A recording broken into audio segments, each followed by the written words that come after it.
evangelistic work of St. Patrick in Ireland. We're going to be covering that a little bit later. But if you listen to 710 KNUS on Friday or on Saturday, you heard Peter Boyles' show, and it was It was great radio, right? What we love about radio is that thing when you have to listen to it because you want to see where this goes, and it's unscripted.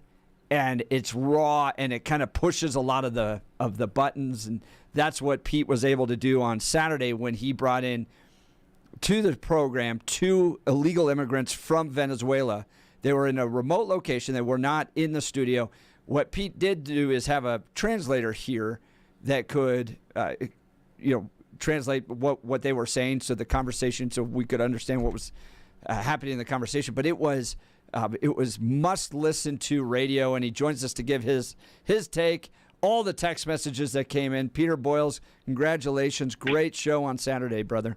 Yeah, that's kind, and both of your notes were kind. And this is St. Patrick's Day, the High Holy Day, and Patrick was not Irish. For those of you at home keeping score, he was English. Patrick was a slave. That's right. Yep. And he drove the snakes out. I wake up every day trying to figure out how to do that here in Colorado. Not the actual snakes, Bill. I know. Don't worry. Those Okay, those are welcome. It's those down at the state capitol I'd like to drive out of the state. Well, there's so many great Irish jokes about exactly that, but nevertheless, there were none there in the first place. The island was separate, but any of you have been there, and I've been there many times, and the culture, and I grew up in it. And so when you hear that music today, think about this. Do you think you could make love to Dropkick Murphy? Depends on the song. They're on the playlist today, and we're not doing Shipping Out to Boston. We're doing something else today on that one. Yeah, I've got Dropkick. You can drink, you can fight, and you can watch women dance. Yes, you can. After that. But then they're flogging Molly, absolutely. Yep. Oh, yeah. But Saturday was such a unique experience. And first of all, I really, really want to thank Kelly Michaels for giving it the green light.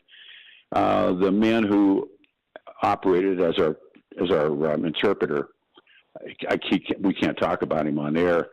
He was absolutely brilliant.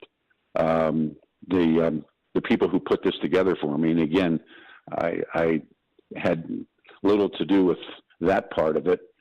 And it came off, and a lot of angry, and there were many, many sympathetic people too. There were people that said this show needs to be done. So anything that you guys want to ask about it, about how it was done or what was said, I've re-listened to it once, and I've not met either one of those men. I've been offered to have dinner with them. They want to make dinner for me and some of the guys from the staff. I don't know if I'll do it or not, but boy, they're just... Yeah, you should. Yeah. Well, again, you understand that right now in California, there's a radio station I think it's in Santa Barbara, and they're getting someone said they're getting the government proctology exam right now because they were doing things, I don't want to say with or for illegals, I'm not real sure. But the administration, the FCC, has pounced on them. So it's a word to the wise. And in fact, nobody really wanted to have their name involved in this, except for, of course, me. But I think there's a fear factor right now, and maybe rightfully so. I don't know. Right. But, and we're talking with Peter Boyles. Peter on Saturday hosted 2 illegal immigrants from Venezuela. They were in a remote location. They called in. He had an interpreter here in studio, and they had a conversation. Took a lot of text messages. The conversation was about 2 hours, if I remember right. 10 to noon. Yeah. And explored everything. And you asked the right questions. You challenged them. You listened to them. That's news and reporting. When we went down to the apartment complexes, we talked to illegal immigrants here and interviewed them and got their experience, and it was fascinating as part of the national conversation that's happening right now. So, great work. Just the stories that they told. And I urge everybody to read that part of the Darien Gap and that stretch that they have to. They took them 7 months to get here. They walked. And they did, and I found it interesting that they didn't call it the Darien Gap. And correct me if I'm wrong, Pete, but I think part of that silence that took place there was because they weren't quite understanding what you were saying. But then when they got to jungle, then they got it, and they jumped right in and could explain it. Is that what happened? They just didn't quite understand it as the Darien Gap? I haven't obviously talked to them. I say that I have not talked to them again through the interpreter. It is they call it hell, is what they call it. And it's the I guess the geographer's name. I've been at the tip of the Darien, and when I was in Central America a lot. And it really is. It's a vision of hell. I know people, because my love for motorcycles, guys that have attempted to ride that on, they call them those off-road bikes, and they come out of there and they go, it's just incredible. And there's a video that I'm going to try and get Mark Crowley to put up today or tomorrow about the Darien Gap, about that walk. And they buried children in there. It's just they don't understand, and it's really clear. And Jeffrey, you made this point on Friday. They believed under the Biden administration and under the Obamas, they were welcome. They really did. And of course, everything's changed now, but that was kind of green lit. Yeah. I don't want to say that they were had, but at the end of the interview, and I asked them, did they regret it? Did they regret coming? And the one fellow said, sometimes I do, and the other fellow was just silent. So I don't know. But it's what we do. It's about you and I, Billy. And, I went through this having Palestinians on this year. And it's the pouncing of people that really have no idea, the history, the background, everything that goes with it. And they're just called, the enemy. And I got a text inviting me to come, and they want to make dinner in a place where they are staying or living. And I'm going to bounce it back off of Kelly this morning and say, because one of the things that Kelly and I used to Nixon stuff about plausible deniability. I don't know who these people are, and so I bounced it off of Kelly. I think I'd really like to meet them face to face, but I don't know if I'll wait for Kelly. Now, Peter, one other thing I wanted to know is during the conversation with the illegal immigrants over the weekend, what was something that they said or an experience they shared that surprised you? What was something you weren't expecting in that conversation? Wow. Again, what they expected when they got here, what they thought they were being told. And the one fellow had been a Marine in Venezuela. But they despise their government. The Maduro people are in charge now, but they went through all of it. And you can imagine some of the warm-up callers that we got who demanded that they voted, and what did they do with their ballots, and they were kind of laughed at that. I think the part that they believed that it was going to, and there was going to be a more welcoming place, and that's the fault of the government administrations. I heard you guys talking about the government before we came on air. I don't know. It's so complex, Jeff and Bill, and I've spent my whole weekend now thinking about those two guys, and I don't have any more answers right now than I did when this project started 8-9 days ago. But they're deeply religious, both of them. There are church people that are involved in this. They're deeply religious men. They're Roman Catholics, and they're learning English, and they want to be, and they want to be citizens. They want to work. The one guy said there are 8. I think he said 8 plates to put food on in Venezuela. There is no food in Venezuela. I would urge people to read the conditions in Venezuela today. And I know you can say, screw them, they're Venezuelans. But ask yourself this that I ask myself. One of my kids or my grandson is sick. There's medical help in Montana.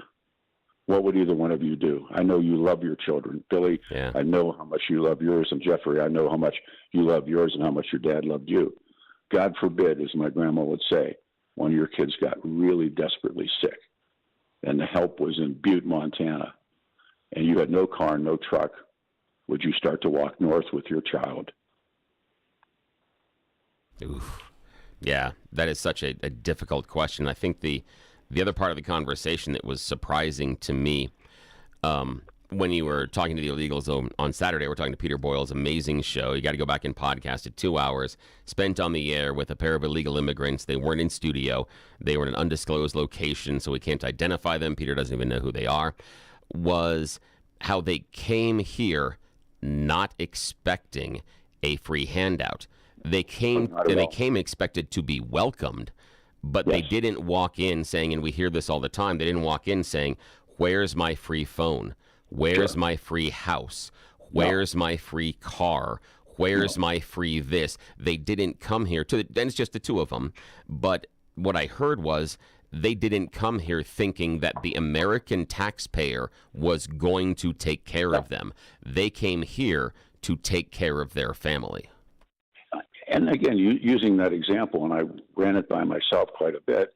And like I said, I know how you guys feel about your families and certainly what I've been through. And if Billy, I know, Jeffy, if one of the kids were sick and you could go there to try and, the more I read about Venezuela and the more that really what the Marxists did to Venezuela, they destroyed it.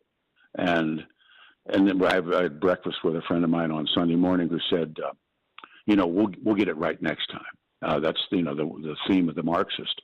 Everything that they've touched, everything that they've gone around, everything they've been near, they destroyed. And what happened in Venezuela, and if you read how many people have gone into Ecuador, how many people have gone into, other parts of, it isn't that they're beelining here because it's difficult to get here. But there are people that go into Ecuador, people that go into all these different countries in South America. The language is the same, the culture is by and large the same, and all they want to do, and I'm not defending anything or anybody, but they want to work. We're talking with Peter Boyles on Saturday. He hosted two illegal immigrants here on the show. They were at a remote location. He had a translator in studio here so that they could get the conversation back and forth, and that is podcasted and on the website at 710knus.com, 710knus.com.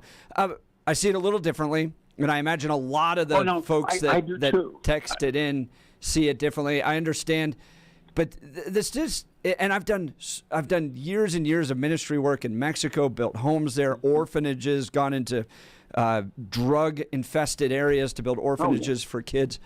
In many ways, they did it to themselves, and I'm absolutely. And I'm sorry to have a kind of a cold-hearted approach to it, but Venezuela was a wonderful country. Absolutely, until the Marxists got their hands on it. Marxists destroyed it. Mexico, great country too, nice people, lots of corruption, cartel corruption.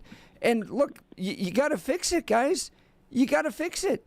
Well, on the other hand, when you, as in my own recovery from, if there was not a need in this country for cocaine and the rest of everything that goes with it, that stuff would stack up on the borders. Remember, all of this stuff, where are the cartels coming? The cartels are coming to Denver. The cartels are coming to, why? Because could they turn around to you and me and to Billy and say, you guys need to fix it? If you guys could fix it, then the cartels would not bring, it's complex. And when I was on the border, I spent time on the border and we lived in the border, and that's where I got West Nile virus on the border. And you could watch them, and the people that brought them across, the coyotes that brought them across, if they were willing to mule narcotics to come into the United States of America, the coyotes wouldn't charge them if they were willing to take the risk. But the coyotes would walk behind with AKs, and if anybody got jumped, they killed everybody. I mean, Jeffy, it's so nuts. Yeah. And look, what I loved about what you did on Saturday is I fundamentally disagree why these guys are here. Take responsibility of your family, be in your own country, build up your own country. Don't abandon your family because there's wealth somewhere else because you can send it back. Look, I get that, and I still loved it. I'm so glad you did it because you got to be able to push those boundaries. We talked, and they send money home. Yeah. And again, I know your heart, and it's such a difficult thing. It is for me, because I know we cannot continue to allow what's happened in this country to happen. It was by and large, why Donald Trump was elected, was to talk That's about exactly this. Right. And he's right. Nobody's come across now. Now these guys are here. Now what do you do? And I agree what's going on in Aurora with the gangs, all that kind of stuff. But remember, the life's blood of all of that is narcotics. And bringing drugs into this country. And if you could say, and I lost someone very, very dear to me to drugs. If you could say nobody in this country can do fentanyl, nobody in this country can do cocaine, nobody can do crack, nobody can do heroin, you can stop it. And it's the Mao model. Then I don't think that we would have the issues that we have in this country today. I've heard you talk about it. I've heard Billy talk about it. The cartels bring, and as a government supported. There's labs in Mexico that are protected by the Mexican army. They're making this stuff. Yeah. The Chinese are muling this stuff in. And if there wasn't a need here, there would be no need. Pete, did you find it interesting when they were talking about, and two aspects were really fascinating me. One, when they were like, no, the Venezuelans took away all of our guns. So we thank God. I mean, there's this great promotion of the Second Amendment in that interview Absolutely. you did. And then two, the insight into TDA being run by the Venezuelan government. Sure. Fascinating. That shouldn't surprise anybody. The CIA brought drugs into this country. Mena, Arkansas is a great story that's never really, Barry Seal, that story's never really been told. And the government was behind bringing opium into China to destroy the last empire, or the last dynasty of the Chinese was destroyed by drugs. There's a life lesson here that nobody seems to really want to understand, and they just want to damn two guys like this that really, in many ways, are no different than my grandparents. They left Ireland. Why? Well, they left Ireland because they were starving. They left Ireland because there was no opportunity, and they came to the United States of America on St. Patrick's Day. There's a case to be made. Some historians that I've read that I really admire, they're Irish historians, who say St. Patrick's Day parade in New York City was the first civil rights demonstration in the United States. That they marched to say, we're here, we're Catholics, we're Irish, and they marched in the face of the Protestant fathers who treated them as they treated them. And they marched not to say we're proud of being Irish or what's turned into Green Halloween today, but rather they marched to show we're here. And I thought, I was hearing a lot of echoes of history with those guys. And this country is replete with exactly those guys just coming in different waves, but we can't handle it. And therein lies the problem. Peter Boyles interviewing two illegal immigrants on Saturday.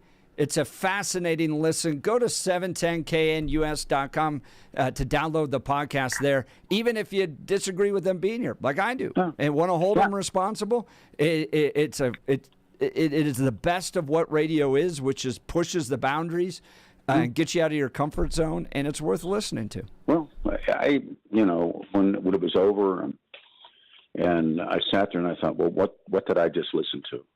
Regardless of my role in it, what did I just listen to? And it was from those two men.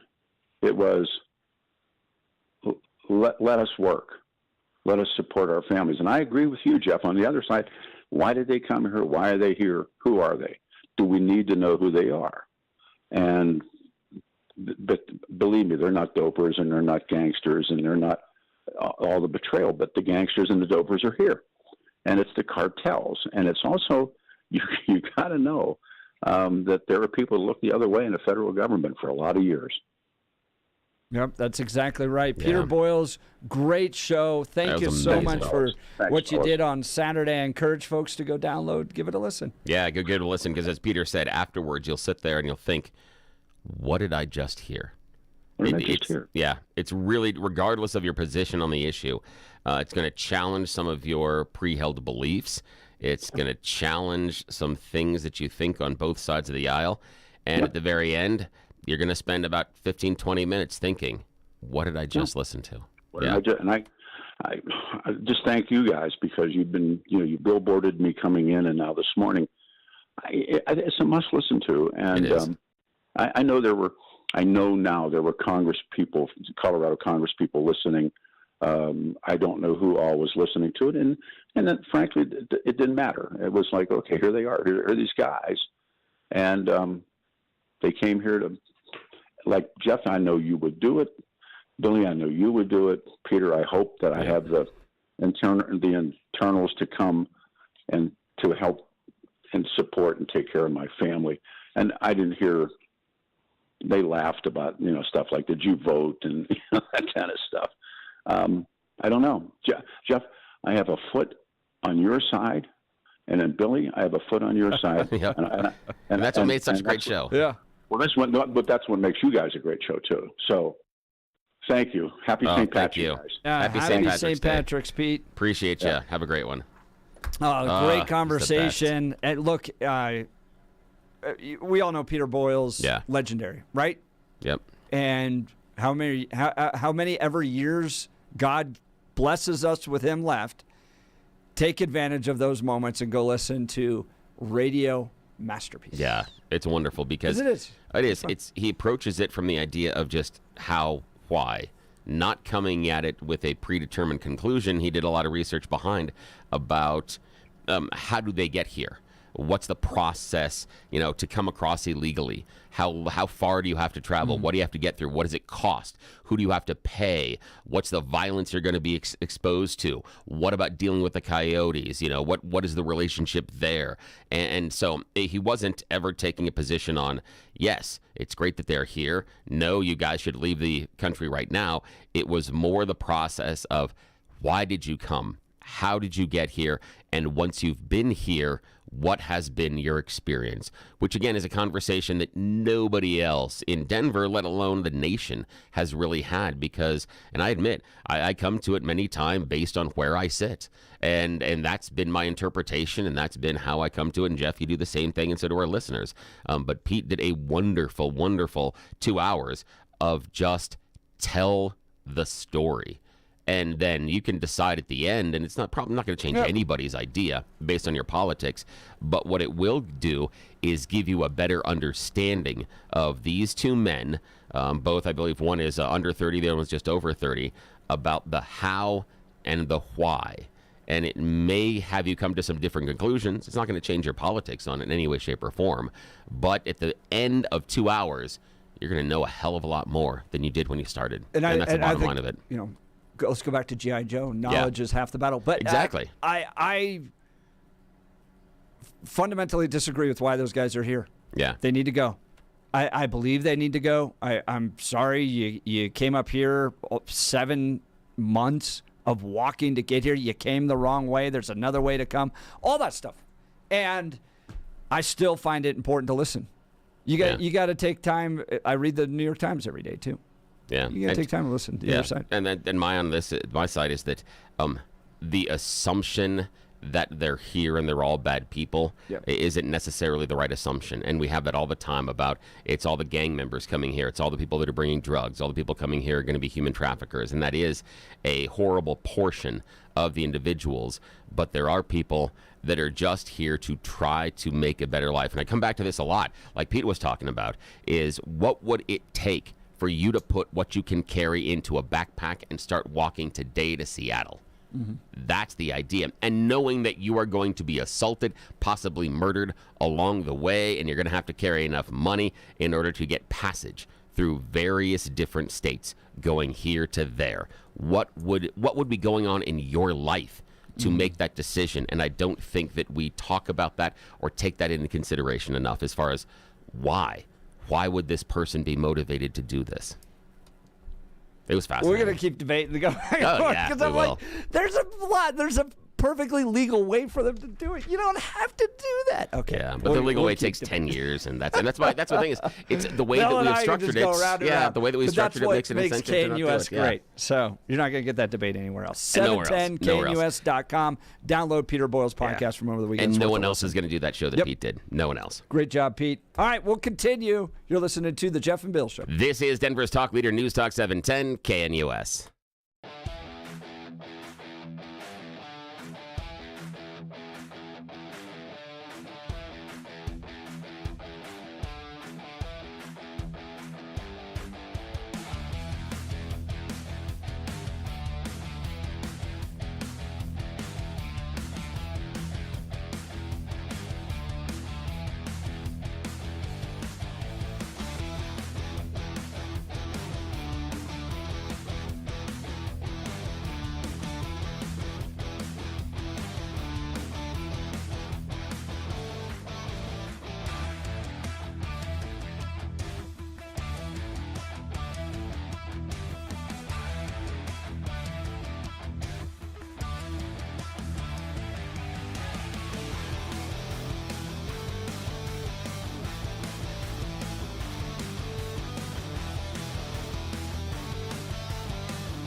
This is an Irish band. Yeah, you're going to hear Irish music all morning. But not what you're expecting. Because I don't roll like that. This band is called Ash. They're originally a 3-piece and a 4-piece. Again, early 2000s is where you would have discovered them, but they came out of Ireland. And yeah, this is called Girl from Mars. It's a fantastic song. Again, very unappreciated. We don't get these over here in the States a lot. Yeah. But yeah, I'll surprise you a little bit. We'll do some traditional one. I'll get some other stuff that people recognize later on today, but it's early. We're gonna give you some stuff that's unexpected. But again, messy guitars, so good.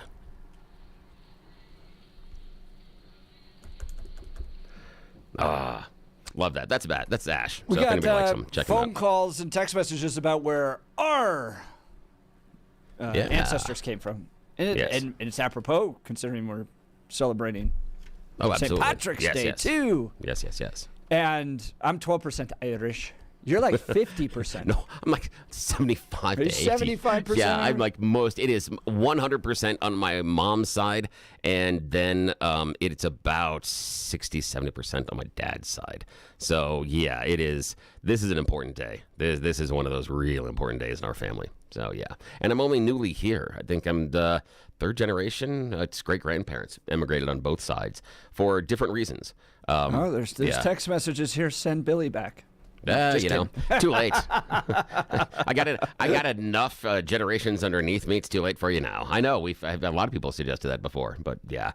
So we're newly here. I still remember, they stories from my grandmother were some of the best on my dad's side about getting here and the change in what life was like. And one of my favorite stories of my grandmother is when she talks to me about her dad worked in a mine at the time, and she would bring lunch up to him with her younger brother, and they'd walk up the path to the mine every day. And one day they're walking up the path, going up the hill, and they hear this noise behind them. This kind of, and like, what the hell's that? What's this noise? And they finally turn, and they see this cloud of dust, and they turn, it's getting louder and louder, and they pull, and they walk over to the side of the road, and here comes this thing in front of them, bouncing, that they've never seen before. And it's a car. And she watches the car go by with the younger brother, and her thought was, she can't imagine why anybody would ever be in so much of a hurry to get anywhere that fast. That's what she thought. Yeah, that's one of my favorite stories from her. I love it. Well, we're celebrating St. Patrick's Day. While I'm only 12% Irish, what I love, and this is apropos to a little text message situation I'm having here on our text messages, was someone saying, we shouldn't be sending Americans anywhere. No missionary work. America first entirely. And I'm like, wow, St. Patrick totally didn't do that.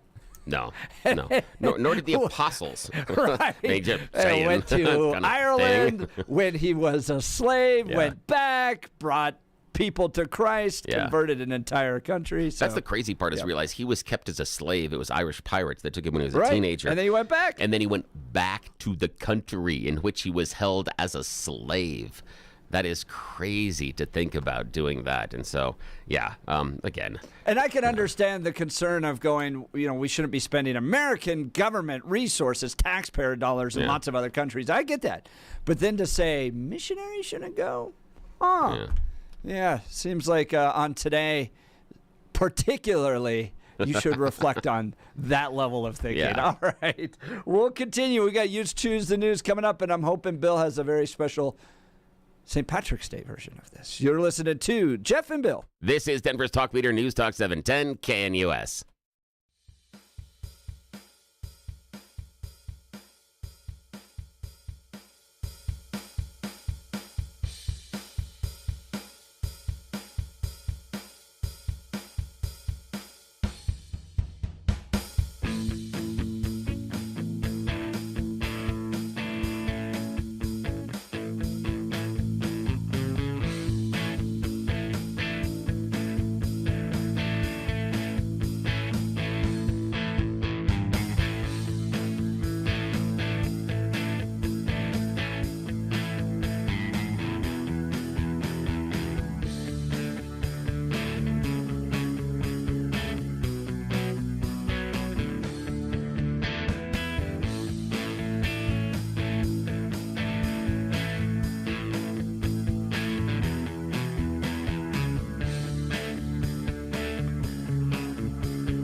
Yeah, this is a two-piece out of Dublin, Ireland. Yeah. This is a crossover with Billy's bar trivia. Yeah, this is JJ72. It's a very obscure duet that came out of Dublin, Ireland at the time. Yeah. Yeah, I think they're only together for about 5 years, something like that. Yeah. Iggy's asking for no U2 today. Too late. There is going to be one, but not probably one of the U2 songs. I'm debating. I've got two U2 songs that are on the table right now, and one is the traditional one you'd assume, but there's another one that I'd like to play just because. But I don't know. So it depends on which one's going to win out. I've got probably 45 songs this morning, and I've only got about 13 slots. So I'm doing a little balancing. So yeah, we'll see what happens. We'll see what appears. I'm not sure yet. We're gonna play it by ear. I've already changed songs 3 times already on several of these breaks because I'm a dork. All right, Billy, All right. It's Monday morning, Yes. and people are getting ready for a rowdy day of celebrating the Irish. Yes. Now, here are some stories you might be able to make a little extra beer money with, because you know the answers and ask your friends about them. It's something we call You Choose the News, America's favorite fake radio news game show. I've spent moments this morning scouring the interwebs for news stories about us humans, and then giving them more ridiculous headlines to play this fake radio news game show. Why? Because nobody in charge is awake yet. And we're going to have a little extra time because they're going to be hungover tomorrow. So here's the deal. Jeff Hunt is in the studio. Blake Olson joining us from the newsroom. Gentlemen, here are your stories this morning. Headline number 1, Wile E. Coyote, super genius. Headline number 2, size does matter. Headline number 3, Trumpspiration. And headline number 4, a whole new world. Mr. Hunt. A whole new world. Yes, a whole new world. I'm glad you got the musical reference because we are talking about the Kardashians. Recently, Kim Kardashian and sister Khloe traveled to India for a wedding. It was the wedding of the wealthiest man in Asia. You know, rich people doing rich people things. Well, while they were there, they said they wanted to experience the wonderful culture of India. They wanted to go visit the markets. And then they were shocked to find out they weren't like the Disney Aladdin cartoon. Yes, they were expecting to find Agrabah, the city in Disney, and they were mad. They were like, literally, this is the quote, this is just like the streets. When they ran into a random dog, Kim says, oh no, I don't do random dogs, but at least they have a Starbucks here. Yes, they are really that stupid that they thought the cartoon was going to tell them about what the rest of the world was like. Right. I don't know if they expected the street vendors to start singing and or flying something. Carpets. Yeah, I know. Yeah. A cute little monkey. All the vendors would break into song. I'm just wondering which one of the three of us is going to tell them about the Little Mermaid. Just which one? Who's going to break that news to them? Okay, that'll be my job. All right, Blake Olson. Benefit the world for the Kardashians to go try to breathe underwater. Yes, it would. All righty, Blake Olson, the news department, sir. Wile E. Coyote, super genius. Size does matter, or Trumpspiration? Let's go with size does matter. Size does matter. It absolutely does. Especially the Swiss government is finding out that size definitely matters when you buy a brand new $117 million Learjet.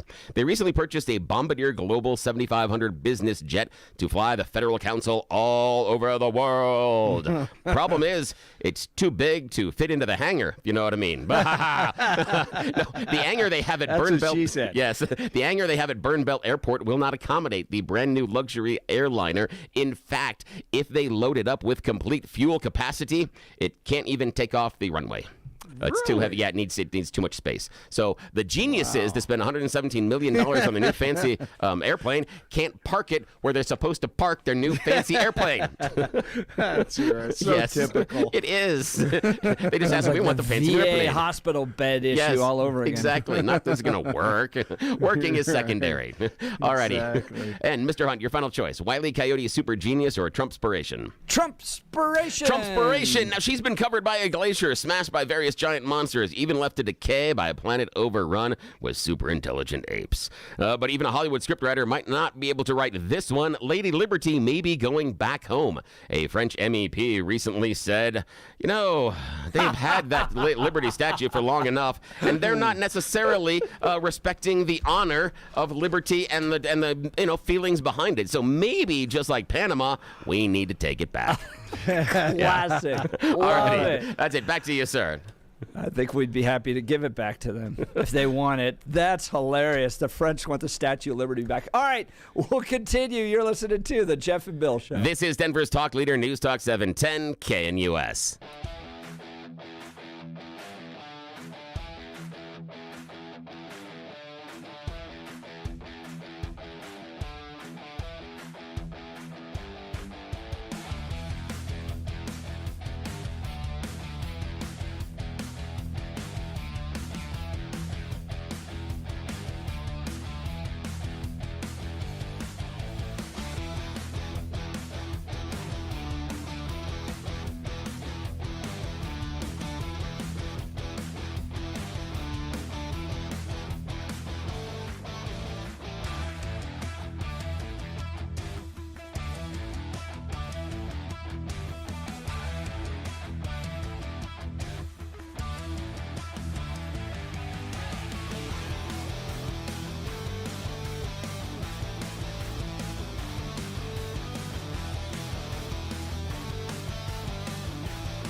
It's 7 a.m. in the Mile High City on this Monday, March 17th, 2025. Good morning, Denver, Colorado, and a very happy St. Patrick's Day to you.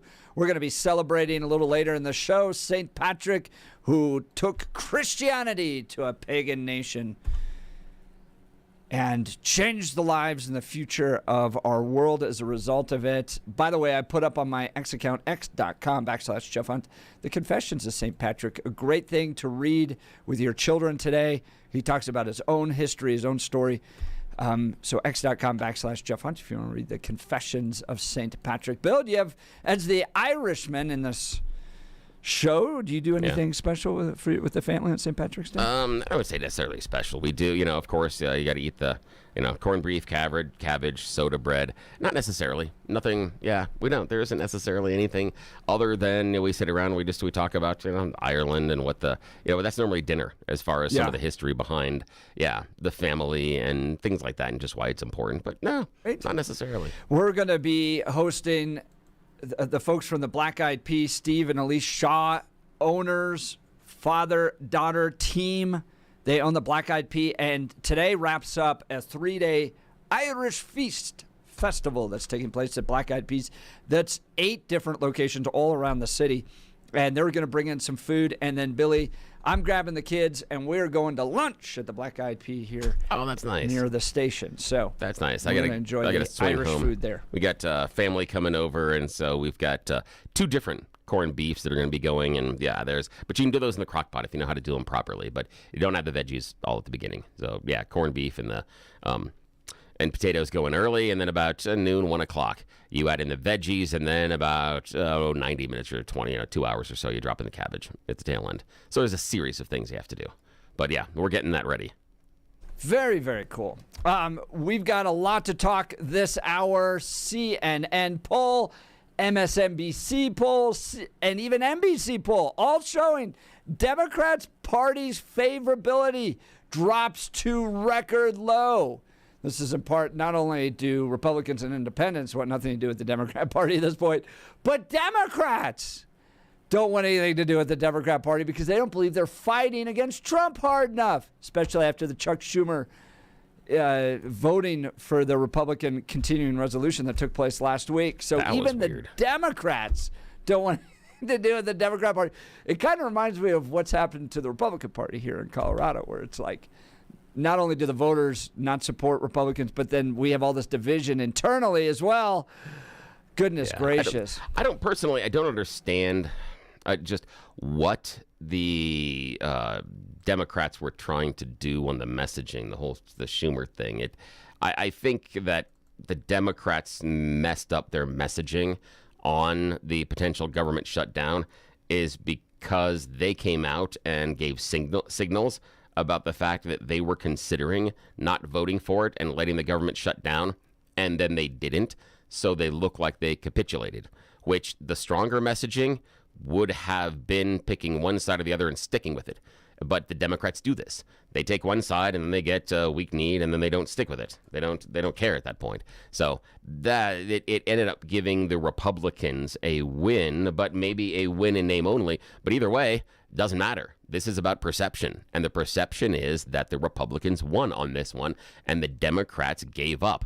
Good job, Schumer. So again, if you're a Democrat and you want the Democrats to push back and to fight, the messaging they did on this government shutdown bill was stupid and hurt themselves more than it helped. They need to figure out the proper messaging. This wasn't it. Regardless of whether or not you agree with what they did, their messaging, that's all I'm commenting on. The messaging, how they went about messaging for what was going on was absolutely stupid. And it makes the Republicans look like they won. And the other, I think, deal is it gives the Republicans the idea of a team win. The idea that, hey, we can stick together, and if we stick together, we can win this thing, rather than if the Democrats would have let some of the internal divisions that we know exist nationally in the Republicans take center stage. But they didn't. The Democrats stuck their nose in it and said something stupid that they probably shouldn't have. But, well, it is what it is. Although I agree they should not have let the government shut down. So I think that at the bottom line, the right choice was made. But, well. We'll see what happens. Again, Schumer doing Schumer things. It's just throw that meat on that raw. So funny. Or throw that cheese on that raw meat. Yeah, exactly. And then Also, some polls coming out about Donald Trump as well, showing some favorability in particular areas and some work to be done in others. And how long can he go with some of the economic issues? He has some of his highest positive ratings ever when he's in the Oval Office, but it doesn't hit his highest possible ratings when he was out of office either, because coming into office, his favorability was higher. So he's lost some favorability, but after he takes the oath, he's at his high water mark. Can he hold it or gain any steam? And people are starting to waffle a little bit on his economic leadership. Yes. So we'll get into that this hour. Would love to hear from you. Phone lines are open, 303-696-1971, or text us on the Dan Caplis Law text line at 720-819-5115. Now is time for the great Blake Olson. Blake Olson. Blake Olson, news and comment.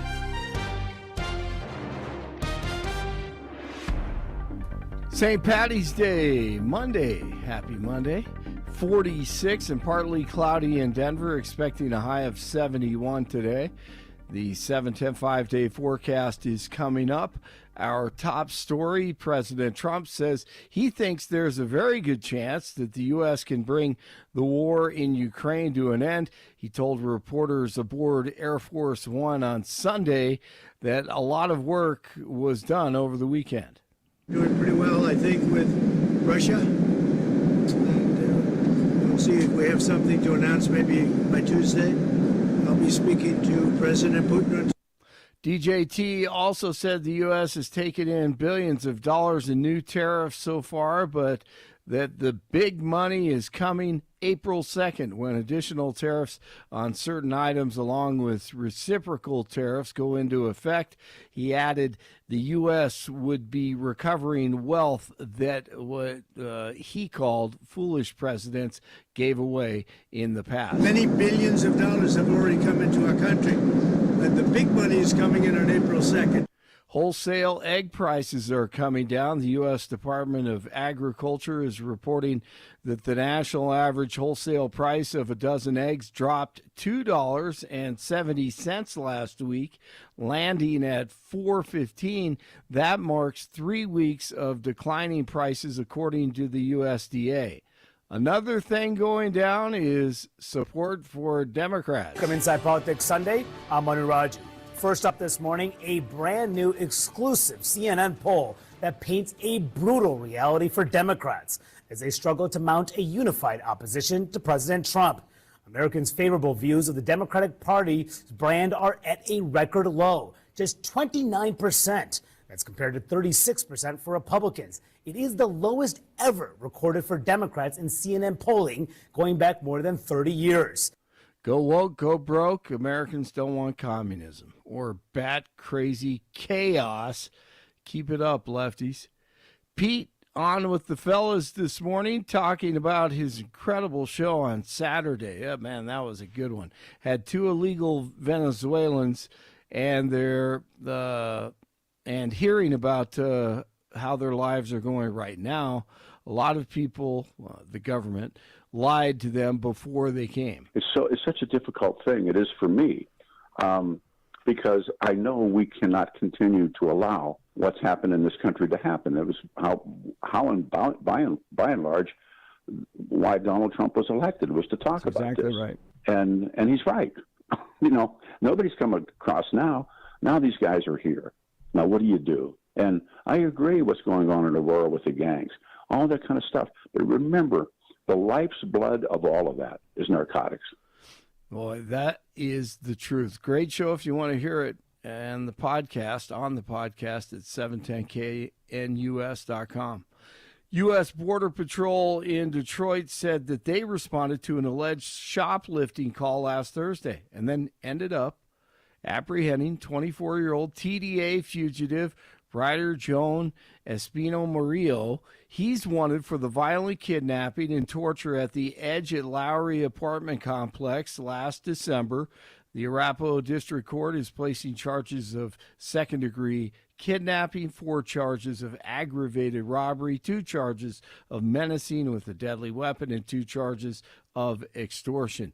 There's still one other outstanding suspect in the case. Over the weekend, over 400 of these criminals flown to a prison in El Salvador. God bless them and their government. Of course, there's a communist judge over here in the States trying to bring them back. FEMA is threatening to... We're going to talk with John Fabbricatore. Yeah, I can't wait to hear that. What do you want them to do now? You want El Salvador to put them back on a plane and fly criminal TDA gang members into America? Why not? And then put them in our prison so we get to pay for it. Jeez. Absolutely, stupid. This is where I've always known this because the ACLU is just made up of corrupt leftist hacks. Correct. And I've debated them and fought them down at the state capitol over and over and over again. This is where it's like been fully revealed, right? Like how much more out of your ever-loving mind do you have to be right now to fly Venezuelan gang members from El Salvador into America to where either you release them and, the average American gets to deal with them, or we put them in prison and the average American gets to pay for them to be... We already got them out of the country. Whoever it was in the White House that just said, keep the planes flying, God bless them. It was absolutely the right decision to do. No doubt. 100%. That's ridiculous. Make them put them on a plane. Get these Democrats to put them back on a plane and fly them back. They won't win an election for a decade if that's the case. What is the judge? What is he or she? I can't even remember if it's a man or a woman. What are they trying to prove here? That they are the greatest communist, it's some technical legal argument, right? That the War Powers Act that was last implemented during World War II is not the right process. Blake, it's the process that matters here. Bull. That's garbage. They don't care about the process. Yeah, exactly. The judge cares about destroying the country. That's what he cares about. The same team that weaponized the entire legal system against a political opponent all of a sudden cares about process. Right, they don't care But only when it's an illegal alien gang member.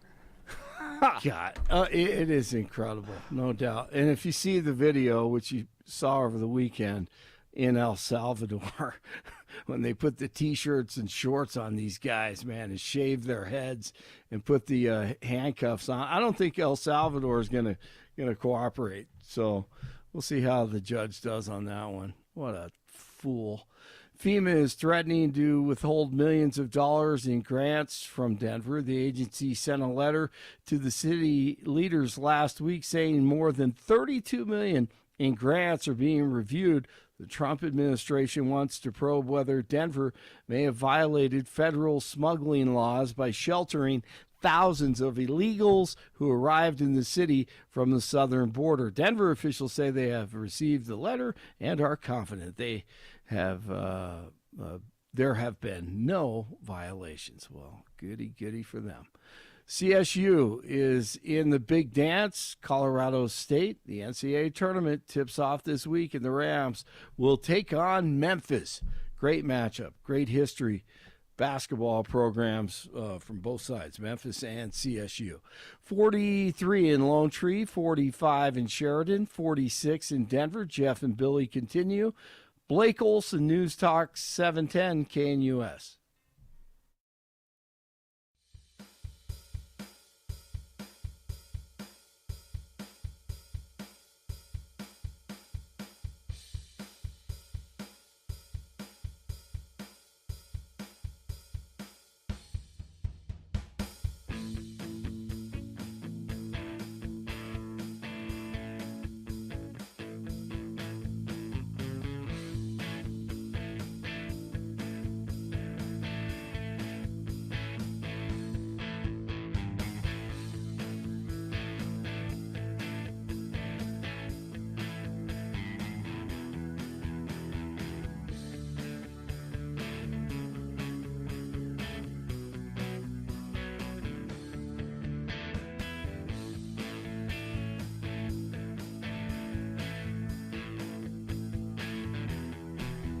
This is sort of for Iggy, kind of, because poking fun at him. This is a U2 adjacent band.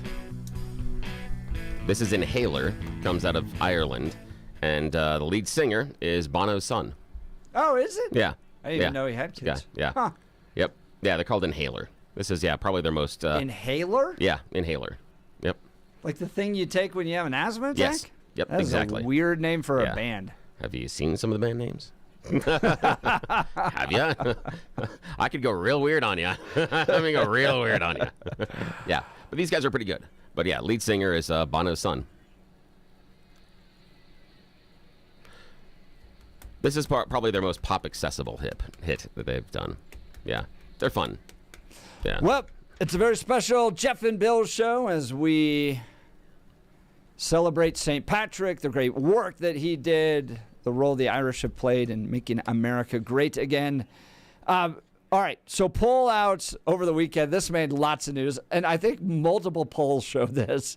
CNN, NBC had it on Meet the Press as well.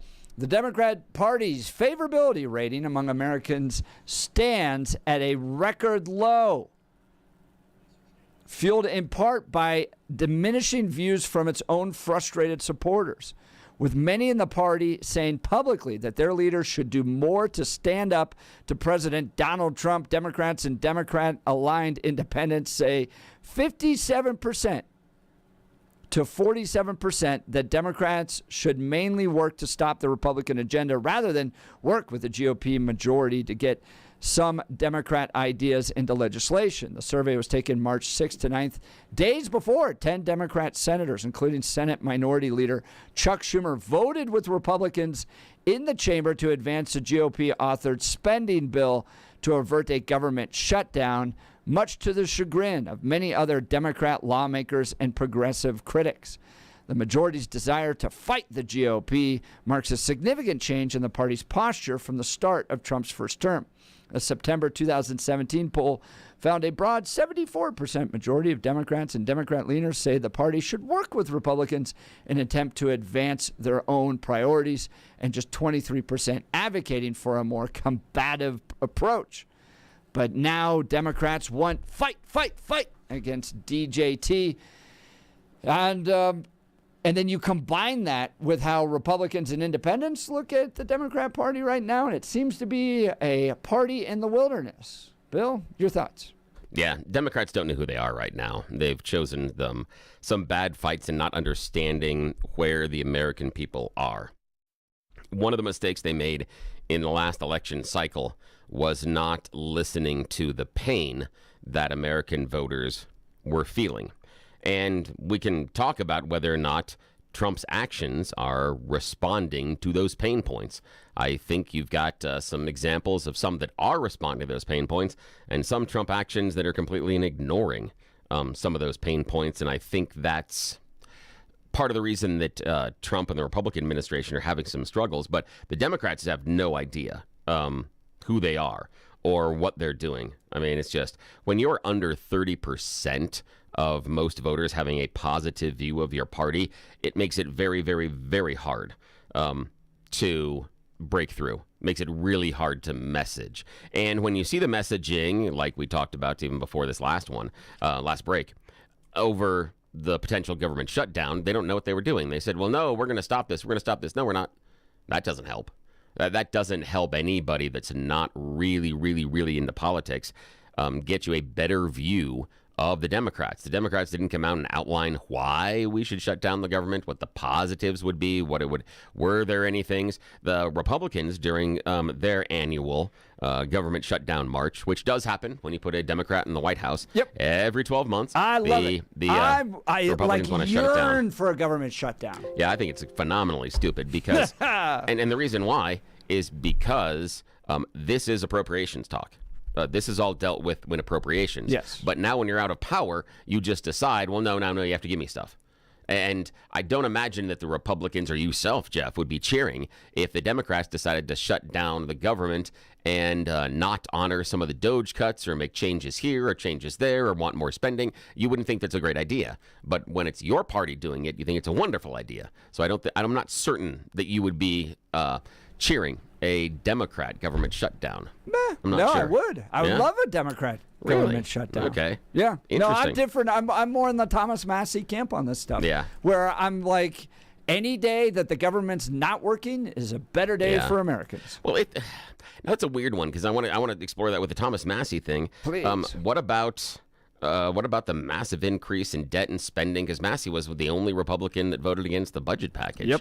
So Yep. was he the only one in your mind that was right? Are the rest of the Republicans I get what not doing what they should? understand the reality of politics, right? But when I get to my own personal preference, right? And I'm not an elected official. I'm not even sure I'll ever be an elected official. Okay? When I get to be just a purist and Yeah. get to embrace the idea of a government, a federal government that is shut down, whoo, boy, I love that. Now, do I understand why Gabe Evans and Jeff Crank and Jeff Hurd and Lauren Boebert all supported that bill? 100%. I get it. Because in many ways, politics is the art of reality. And you have to operate within those types of realities. But I sure do like it every time that Rand Paul or Thomas Massey throws a little stick into the wrench. Yeah. So what I'm hearing from wrench into that, the wheels. though, is that the functionality. Crowley's laughing Yeah. here That as the- I mix up all my metaphors. That the Have I started functionality drinking today? Yeah, No, that the functionality of a government shutdown isn't necessarily a good thing. It may help you as far as purism and make your feelings yeah. good, but as far as it actually being effective or doing anything as far as a good job, what I'm hearing from you is no, Better. not a good thing. No, I do. I see it as a good thing. Really? But I understand but then the Lauren reality. Boebert and Like, everybody I else voted for a understand- bad thing. Yeah. I So they did a bad understand. thing. They've got a president, a Republican president, wants to drive his agenda, and they have to make that happen. But that Republican president, the agenda means spending more, which is against the reason that they were there in the first place. Yep. So how do you square that circle based on those priorities when the priorities are 180 degrees away from what you say the priorities should be and away from what the party says they It's should just be? the art of reality and in politics. So, for instance, right, Yeah. Bill, I believe life begins at conception. Yeah. I would support any bill that gets me in that direction, even if it's just a late-term abortion ban. Yeah. So you got to work within the reality of the situation, and in this case, I understand why Jeff Crank and Jeff Hurd and everybody else supported that bill. It's what the president wants. The president's got to drive through his agenda. If they could get their way, I'm sure they would cut more out of it, but that's just the No, reality. it's good. Now, and I know we're going to go back to the poll in a second, but I'm fascinated by this. So if they could get their way, when is a better time to get your way? You control House, Congress, White House. This is the only best time. There is not, in my opinion, there is no better time available in the arc. They could get a better time. When? How? Right. They've got very slim majorities in the House. And to Yeah. go into a battle where we're going to pick through the entire budget with a slim majority, I'm not sure they get anything done. But if it's the right thing and it's the thing the Republicans really believe in, that's the thing. Is you've got the opportunity. I don't think Trump has the same mindset cutting. Yeah. You've seen this with the division between Elon Musk and Trump on cuts to Medicare and Medicaid, Social Security. There's a wing of the Republican Party, and I'm part of it, that goes, absolutely, those things should be on the chopping block. 100%. Because without it, you're left with 16% of the budget. If you combine the Social Security, Medicare, Medicaid, and defense spending, and you take those off the table, like Trump does, you're left with 16% of the budget. Yeah. That's it. So there has to be cuts there. But I would say there's a good portion of the Republican Party that doesn't want to touch those. Yeah. And I get it. And it's hard because when you talk about Medicare and Medicaid spending, the people that are going to feel those cuts first and foremost are going to be the poor, the people that can't afford that themselves. And that is hard. And that's a hard pill to swallow. And this is where I hope we are going to get to this. For the Republican side of things, when we need to cut these things so that we can give millionaires and billionaires tax cuts. It's really difficult. Oh, that's to not say. the reason to cut it. Oh, yeah, that is. Bill. Yeah, that is. No, because, it's not. Yeah. To give millionaires and Yeah. billionaires tax credits. Well, That's just a hang pure MSNBC talk. No, not at all. Because the reason that we have right now, the reason that we have to have these Medicare and Medicaid cuts is to balance out continuing Trump's tax cuts. If we would let Trump's tax cuts expire, we wouldn't have to make them these. because there's waste there. We wouldn't. No, we wouldn't have to. As far as the balance, as far as the budget, you wouldn't need those cuts if you had the revenue from Trump's tax cuts expiring. So you wouldn't have to make the same number of cuts or go as deep into Medicare and Medicaid. You could make cuts, but the reason they have to be so deep is because they need to make the tax cuts for millionaires and billionaires balance out. That's why. That's why they're having a budget issue. No, that's the issue. No. They're making these cuts because there's waste there. A lot of the spending was still at COVID level spending on Medicare and Medicaid. That needs to be brought down. And Bill, we have proven this over and over and over again. The more money you put into government programs, the more expensive those services get, whether it's healthcare, whether it's education, 100%. No, that's not Literally, true. It's like a law of physics at this point. No. You put more money into those government programs, the services they provide get more expensive. No, the best way to address healthcare costs is not to continue to pump more and more money into Medicaid. It is to make it more transparent. No, I can, and we can refute this because remember, we always hear from the doctors that if I take on too many Medicare and Medicaid patients, I don't get paid what the private insurance pays me. I can't make the money. So that's not true. Yes. Medicare and Medicaid provide some of the most cost-efficient health care in this country. But part of that is because they're a single payer and they get to negotiate rates. But the private individuals in private insurance pays more than what Medicare and Medicaid Make it transparent. pays. Make it transparent. Oh, that won't matter. Yes, it will. Well, why? Yes, Why would that matter? Because everything else that we've made transparent gets cheaper. When you Why would it matter, when you though? hide that stuff, especially, and you fund it with government money, then it gets more expensive. No, it won't matter because you don't have a choice on your insurance. We're way off topic here. Yeah, we are. We are way off I topic. want to get back to, let's go back to the this polls. poll. Yeah, okay? let's go back to the poll. And the other one is, what about Trump being up underwater for the first time ever on his handling of the economic portion of the country? That's the first time ever he's had a larger negative on his handling of the economy than he's had a positive. And that was the thing that carried him and gave him buoyancy throughout the last election cycle. That was the one thing, that and immigration, but economics was the number one thing that held him in positive light with the voting population. And now he's underwater on that. What do you do with that? So the polling that's coming out on Trump is mixed, okay? Trump ties for highest approval he's ever had as more Americans say U.S. is on right track than any time in 20 years. So what do they like about Donald Trump? They appreciate his leadership on the border is a big part of that. Illegal immigration, handling of some of the other foreign policy stuff. They like that. They like his decisive leadership. They like his leadership in big ways compared to what they saw under Joe Biden. But they're getting wishy-washy, particularly on the economy. 54% saying that let me pull up this aspect because there's three different polls here. 54% of voters disapprove of the president's handling of the economy. The first time Mr. Trump has ever had a majority disapprove on that particular issue. I think he has till June to get this thing figured out with regards to tariffs and the strength of the economy. I think voters will generally give him till June. I think there's a majority in there that will switch back once things get better. Remember, this poll was taken kind of at the height of when things were not looking great for the stock market. So you're getting that news message there. But I think they're willing to give him a wide berth. 54%, that's not terrible. And they want to see clarity and stability wrap around some of these tariffs. And I think they're willing to give him till about June. If this thing continues past June, then I think you'll have a problem. But I think that number switches back when the economy starts to improve. But what happened to his day one promise, though? That he's going to bring down prices on day one. And he spent in the big joint address to Congress. It's getting there. 35 seconds. But he spent like 35 seconds on this.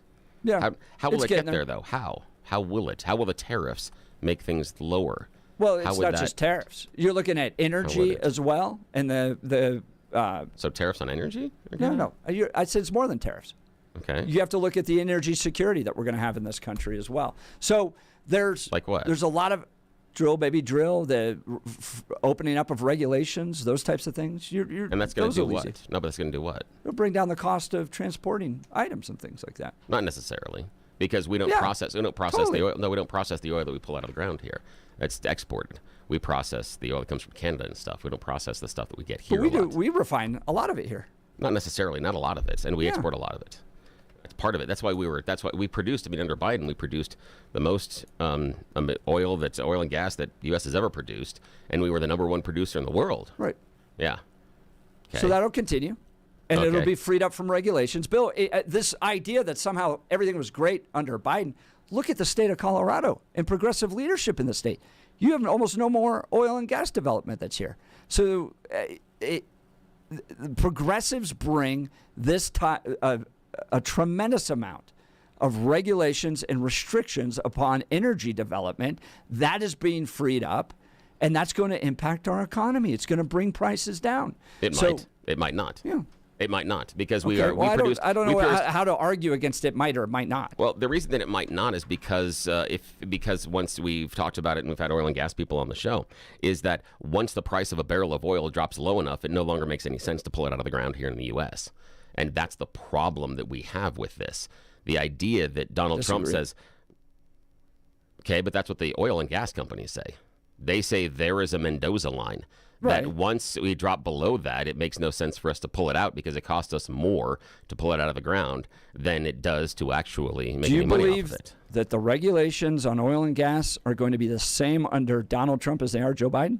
No, but I also don't believe that dropping those regulations are going to drop our energy, oil and gas prices by 50%, which was what the promise is. I don't think you can get there. Because Bill, do you know how much it takes oil and gas companies to deal with regulations? Yeah, it takes a lot. But and is that just like fairy dust out there, or do they have to hire people to deal with it? No, they have to hire people, but they also are so making... the oil and gas companies are spending more money to abide by regulations, more regulations that take place under Joe Biden than they are under Donald Trump. Yes, but the idea and the premise that these people that are getting paid the money to go through the regulations are costing us so much that it drastically increases the price we pay at the pump is farcical. There aren't that many people. Oh yeah, there is. There aren't that many. Wait, how many people? How many people do you think? How many people do you think are employed by the oil and gas companies that are making record profits right now? Again, we got to roll that into it. They're not suffering for money. They're not operating at a deficit. They're making tons and tons of money. How much money do you think it cost them to go through the oil and gas regulations? How much? What's the percentage? I don't know. Okay. But if it's one employee, Bill, if it's one employee, that means that company is now spending more money on these regulations. And in order to deal with that more costs, they're going to raise the price. What I don't understand, though, is all of a sudden, if you flood a market with more oil and gas companies doing more drilling, that somehow more product out there is going to get more expensive or remain the same? No, I didn't say more expensive. I said there's a Mendoza line as far as when they're not going to pull it out of the ground anymore. And the idea of dropping it 50% is silly. That's not going to happen. You're not at all dealing with the fact that there's more product in the marketplace. Yeah, I know. And what I'm saying is when the market is flooded with more product, then it doesn't make any sense to make it yourself. The idea being, if you can make a pair of shoes at $50, but the market is flooded with a whole bunch of other people making shoes, and now all of a sudden you can only sell those shoes for $40, why are you making any shoes? You're not going to lose $10 a pair of shoes. Because you're competing with other companies. Why are you going to lose $10 per pair of shoes? Why would you make that choice as a business? Because the other competitors are selling their shoes cheaper. Why would you as a company lose $10 per shoe? I don't understand why they're losing $10 per shoe. Okay, because what I'm telling you is this. It takes you $50 to manufacture the shoe, but you can only sell it for $40. Why would you manufacture any shoes? But why, with oil and gas, why all of a sudden is the price above what they're able to sell it for? Because that's what Donald Trump promised. He said he was going to lower our prices by 50%. Right, but and that will make it doesn't... less expensive. That'll make a barrel of oil less expensive than it would to pull it out of the ground in many cases in America. That's going to be the problem with this promise. That's all I'm coming back and saying, that what Donald Trump said he was going to do functionally hurts oil and gas companies in America. And then you don't pull oil and gas out of the ground, because if it costs you $50 to make a pair of shoes and you can only sell it for $40, you don't make any shoes, because you're not going to lose $10 per pair of shoes. It would be stupid to manufacture 100 pairs of shoes because you've just lost all that money. It would make any sense to do it. Bill, I think you're, frankly, we're off into la-la land. No, we're not. That's a basic economic principle. No. It's The not truth la-la land. is, It's a basic economic principle. On this case, what you're going to have with Donald Trump is more manufacturing coming back to this country. It's going to require more energy development. That energy development is now freed up from the regulations it had under Joe Biden.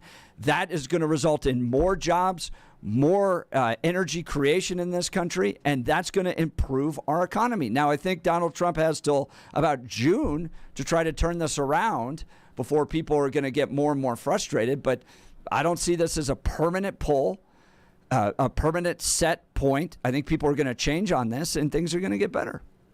Yeah, we should see. But again, this is an economic truism. This is part of the issue of what Donald Trump was promising and how the oil and gas exists inside of America. And I don't believe that we are going to all of a sudden pull back and create all this manufacturing overnight, because it can't help. You can't build a plant that quickly. You can't build a refinery that quickly. You can't build an iron smelter that quickly. It takes months and months and months to build those facilities. No, it takes months and months and months to build those facilities and to get them up and running. It also takes a large investment. It's going to take you several $billion to build an oil refinery here or to build an iron smelter here.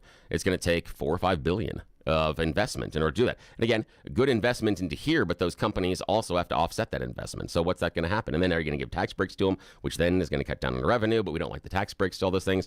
That's the idea, is this isn't the perfect. The idea of it sold being, we're going to raise tariffs, so everybody's going to bring manufacturing into America, and now we're all going to be rich. It doesn't work that way. It just flat out, that's not how economics works. It's not going to work. It doesn't, because it's based on a bilateral trade idea, not understanding global trade and not understanding that, okay, you may have tariffs, but going to a different country to manufacture it and still maintaining that advantage. I mean, the manufacturers didn't move out of America because Americans were too cheap. It was because they could get manufactured at a higher profit. NAFTA. Yeah. Like Ross Perot was exactly right. The giant sucking sound was jobs leaving America. It worked out well for the automotive industry so far. It kept them, and because we've been able to create a Canada, Mexico, and North America alliance where things go back and forth across borders, and the cars are manufactured very efficiently, and they make them affordable. But now we don't do that anymore. We're not going to do that. Yeah, but Bill, what I just heard from you, the argument was, well, this is going to be really hard. Difficult, expensive, and you can't just turn it on overnight. And all the manufacturing jobs that you think are going to come back. I mean, but all the we jobs are aren't going to come exactly back. where we are, where there's no opportunity for upward mobility anymore. You can buy a really cheap TV, but you can't improve and move up economically in your life. Why is that, though? And so the response is, well, we might as well just sit here because doing the alternative is hard. Yeah, but the issue is you're drawing a spurious conclusion. The lack of upward mobility doesn't have to do with lack of manufacturing jobs in America. That has nothing to do with it. It has to do with something else. Really? Oh, yeah, absolutely. Really? The Yes. lack of upward economic mobility has nothing to do with manufacturing jobs in America. Yes, absolutely. I'd love to hear this. Yeah. Well, why do you now why do you think that it does? What is the process that you think that because of a manufacturing job it creates higher upward mobility? What do you think the manufacturing jobs are paying? And remember, I'm those are asking union you. jobs. You were the one who made the statement. Yeah, okay. That lack of manufacturing has nothing to do with economic mobility. Please, go ahead. Because the issue is that we're looking at a new Gilded Age. We're looking at the idea that we have a larger wealth gap between those that have and have not, larger than we ever have before. It's an erosion of the middle class. We have spent decades handing more and more resources to those individuals that are rich and super rich, and changing manufacturing jobs doesn't make it easier or more affordable for someone to buy a house or a car, not when the people up at top are raising the price of those assets per se because of their consumption. The idea that housing has gone out of sight is not because all of us have great manufacturing jobs and we're paying more for it. It has to do with investments and what's going on at the top of the economic ladder. That's just how things are going. That's how things work. It's the rich that are the problem. Yeah. Yes. Absolutely. Yes. That is. Yes. Go back to what we looked at as far as the Gilded Age. Go back and look at what happens when you have large diversity as far as where economic wealth is transferred. The idea being, if you have a large gap as far as earnings or wealth, where you have a small portion of haves and you have a larger portion of have-nots, do you agree that that impacts the living standards of those that are the have-nots? No. It doesn't? No. Really? I don't think someone in Cherry Hills and their rich house has anything to do with my ability to get wealth or not. Really? No. Wow. Because that's just envy. Who cares? Who cares if somebody else is doing well? How does that directly affect me? It directly affects you because of the limited amount of resources. Here's the idea. So is there some world where there aren't people with more resources than some that do not? No, hang on. But the idea being that there's a balance between economic ability and advantages and this is hard to get into based on where we are. Okay, the idea is that when there is a larger concentration of wealth up top, that wealth does not get shared with or put into the middle class or anybody lower. What we've seen, and this is the direct example that we've seen right now, is we have seen in the last 10 to 15 years, we've had more of a creation in this country and also around the world, a larger share of millionaires and billionaires than we've ever seen before on this planet. At the same time, standards of living for the middle class have collapsed. They are directly relatable. They are not directly related. Yes, they are, because the resources, the resources and the capital is going to the people at the top of the ladder, and it's not going to the people down at the bottom. The jobs we need. No, they're they the ones that don't. make. Yes. No, they don't. Has a poor person ever signed your paycheck? They don't. No, they don't make all the jobs, because what you have to look at is, why do we have people necessarily like Warren Buffett that makes hundreds of millions of dollars in passive income? That's investment income. He's not building a thing. And then he invests it. No, oh, my gosh. He's we're not building out a of time thing. Not here. on that. All no, right. You're not. welcome to join the conversation if you're tired of hearing Billy and I fight over this. We'd love to hear your thoughts. Phone number 303-696-1971 or text us on the Dan Caplis Law text line at 720-819-5115. The original question, back where we started, Democrats are at the lowest poll numbers ever. What do you attribute it to? Even the Democrats don't like themselves right now. Do you think the Democrats can come back? What's the message they need to come back? Why don't Americans support the Democrats anymore? 303-696-1971 or text us on the Dan Caplis Law text line at 720-819-5115. You're listening to Jeff and Bill. This is Denver's Talk Leader, News Talk 710 KNUS.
Who's this, Bill?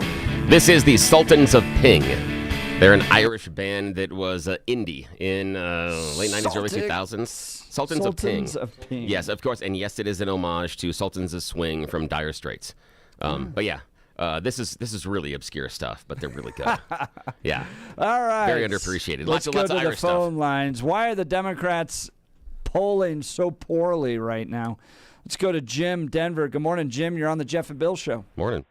Hey, guys, I called about the financial discussion you were having 10 minutes ago. Not the Democrats, but it seems like there's some controversy about, I guess, what money is and who creates it. But I'd say we can probably all agree that the most successful people with money in our nation have collectively decided that the jobs were going to be sent overseas, and we were going to flood this nation with people that were non-union members, and so we could increase our profitability. I mean, can we agree on that?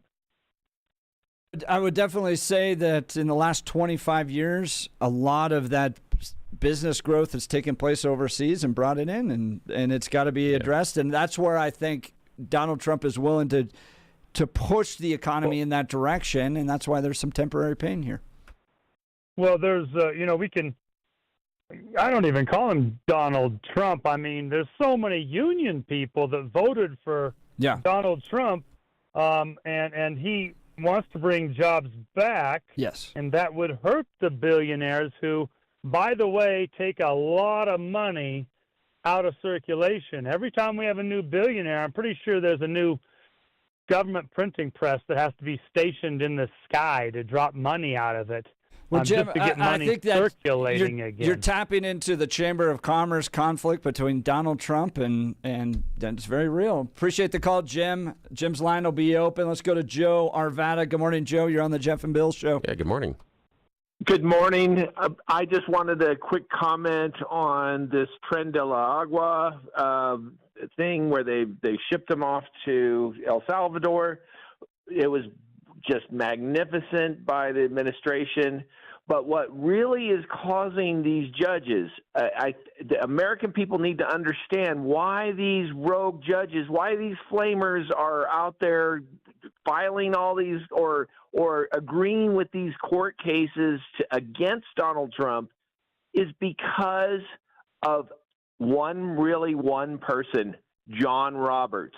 You see, if we had a true constitutional originalist that was following the law, these would be squashed by the Chief Justice. What we have is a wine and cheese guy that's partying with all the Washington elites, and he's following right into lockstep with the liberals. And these decisions are coming out, and even John Roberts will eventually decide against them. But by allowing them to proliferate through the court system, what is happening is it's slowing the Donald Trump, who he hates, down. And that's what he wants, because he gets more wine and cheese at those parties. Joe, great call. I sure appreciate it. Yeah, thanks, Speaking Joe. of that issue, John Fabbricatore is live in studio. You know him, Heritage Foundation scholar, ran for Congress here, and we're going to dive into this big battle over the Venezuelan gang members being deported. You're listening to The Jeff and Bill Show. This is 710 KNUS.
Bill, is this Irish enough for you? Do we need to interlude some No, this is not Irish music there? No, I didn't want to do. I can't do anything at the opens. That's the thing I'm stuck with because we got the That's big my voice over kind the of top music. of them. I just can't do anything there.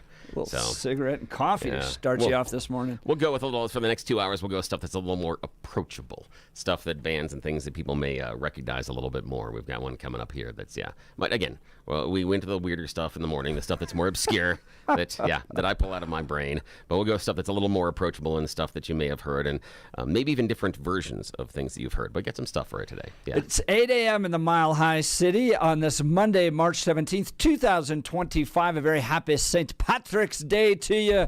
I'm Jeff Hunt, along with Bill Thorpe, bringing you the freshest insights and hottest takes from the right, left, and center. I'm only 12% Irish. I don't think that makes me an Irishman.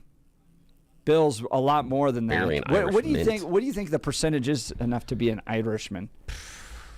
Well, on St. Patrick's Day, it's just the first 3 ounces of green beer. That's about all that you qualifies for. Again, the thing for me is...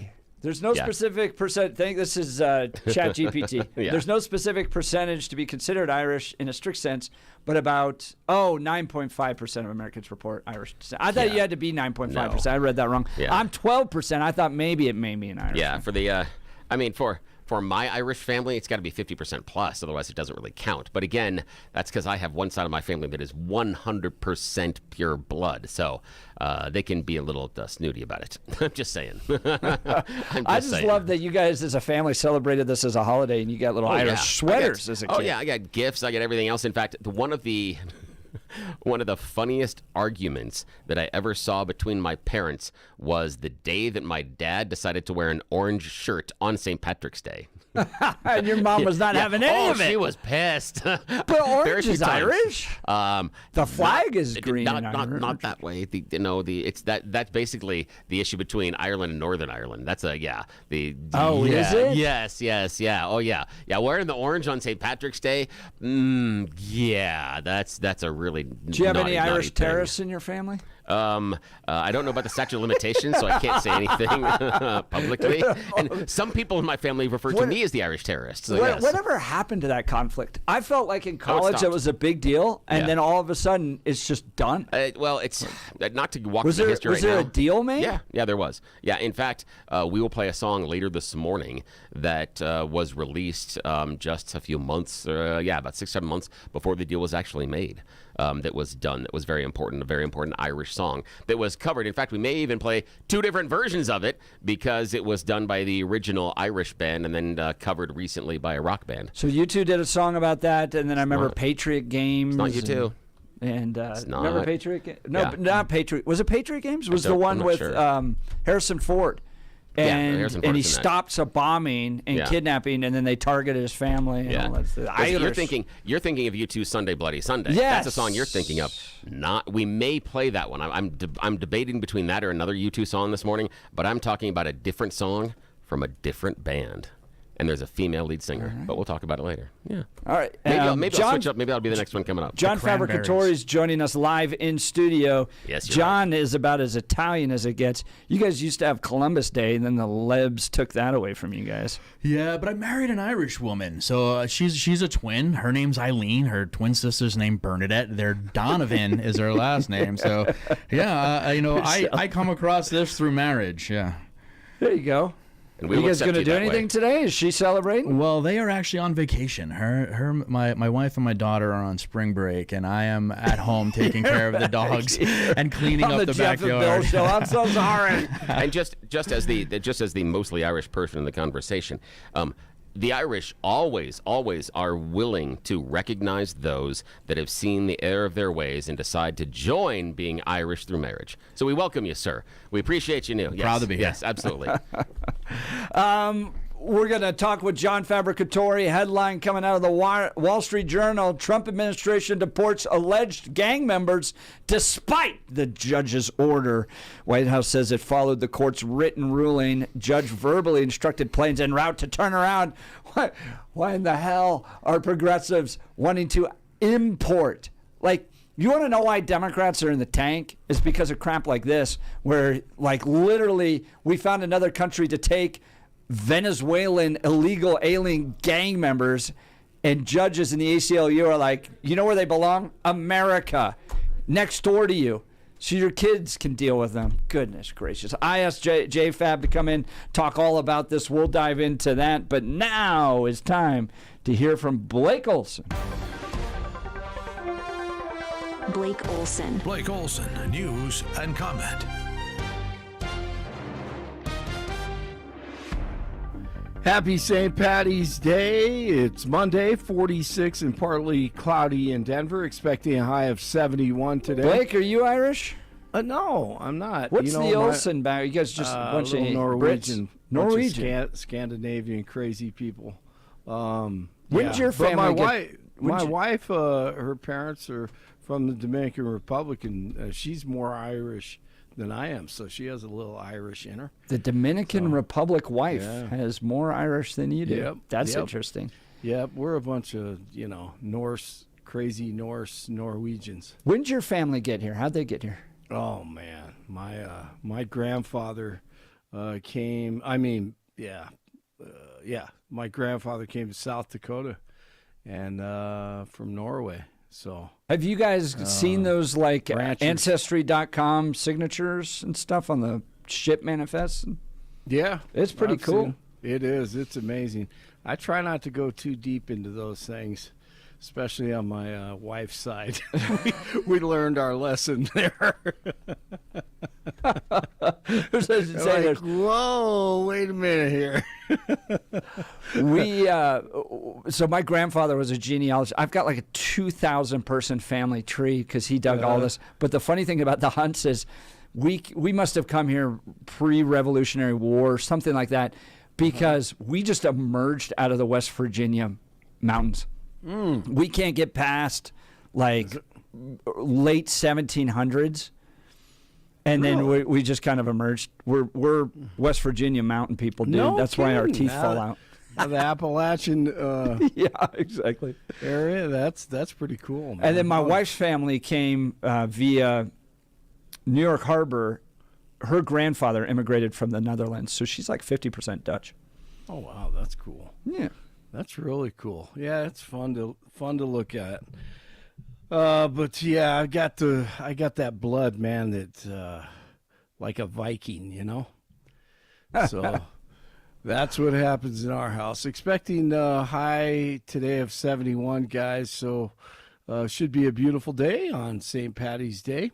Our top story: DJT thinks there's a very good chance that the U.S. can bring the war in Ukraine to an end. The president told reporters aboard Air Force One on Sunday that a lot of work has been done over the weekend.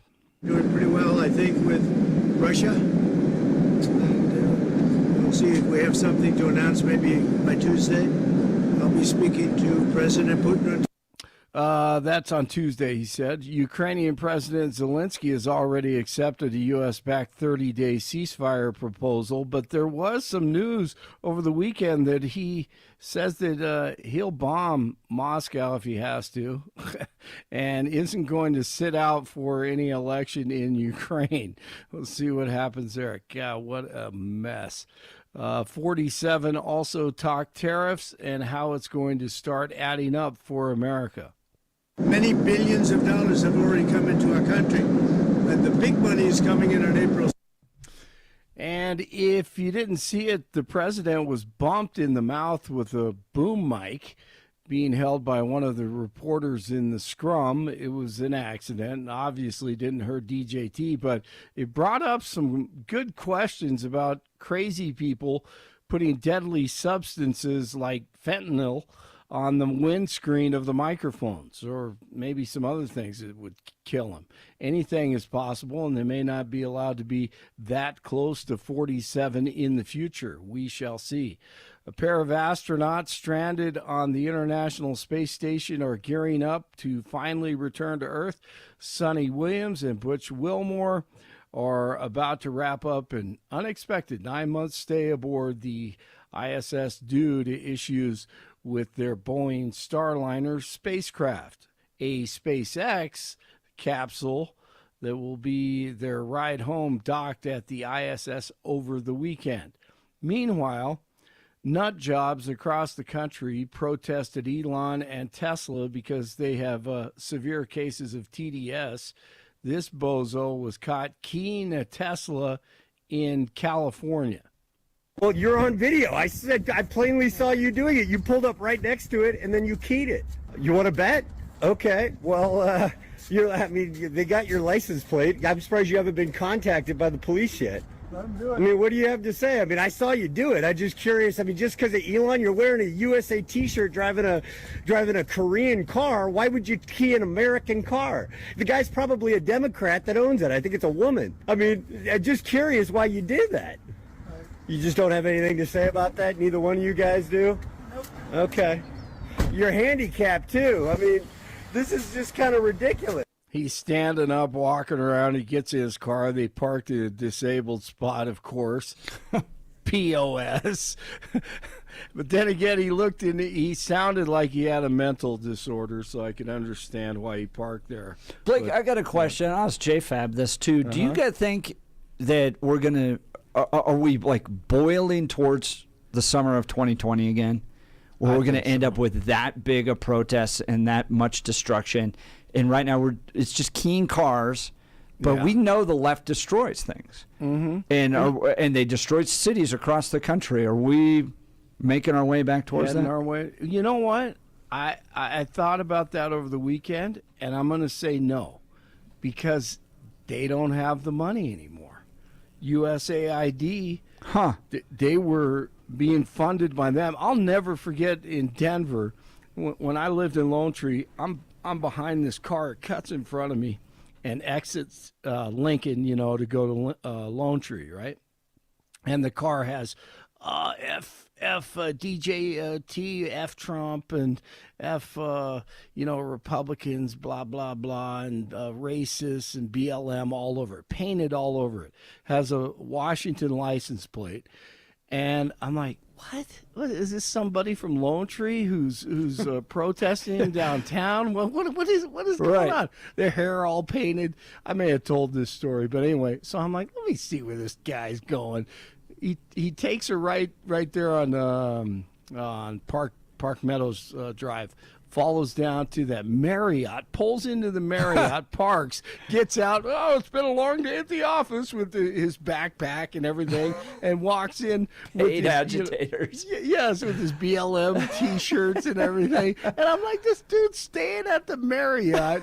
He's from Washington State. He looks like he's 21 years old. I'm like, man, they're getting paid.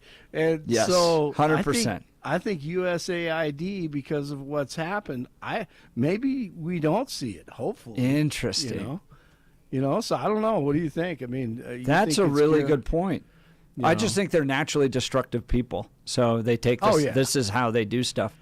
Oh yeah, there's no doubt. They'll take out their anger, and I mean, and this is going to win people over. You know who we should vote for? The people that are scratching swastikas into the sides of Cybertrucks. Those are the people I think should. Oh yeah, and lead our communities. You can understand why they're doing it.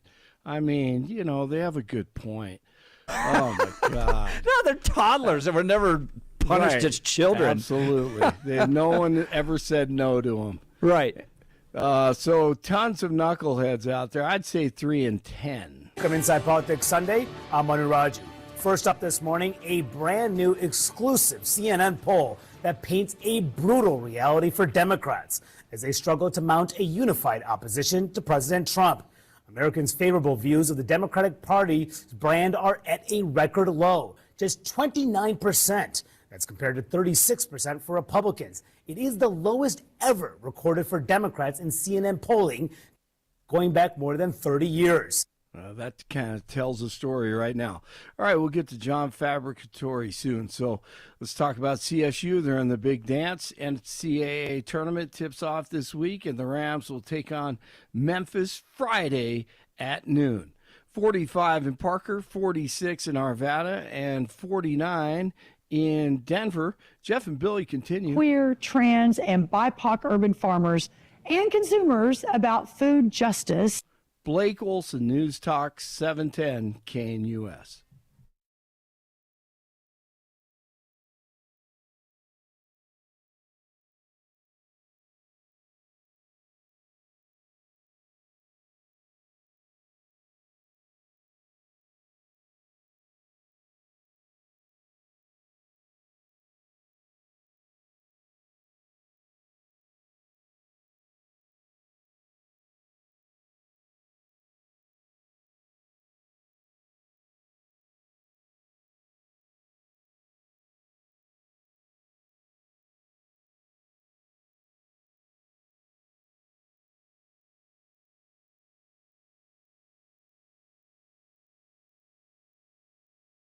I was going to say, was this an Irish band? The Irish Soul Asylum? No, Soul Asylum, that's a different one. But here, we'll go to this one. Let's see if we can bring this one up and run this way. I didn't get a chance to change it out in time. How about this? This is the one we were just talking about. Fabbricatore knew this one. Yeah, Fab called it out.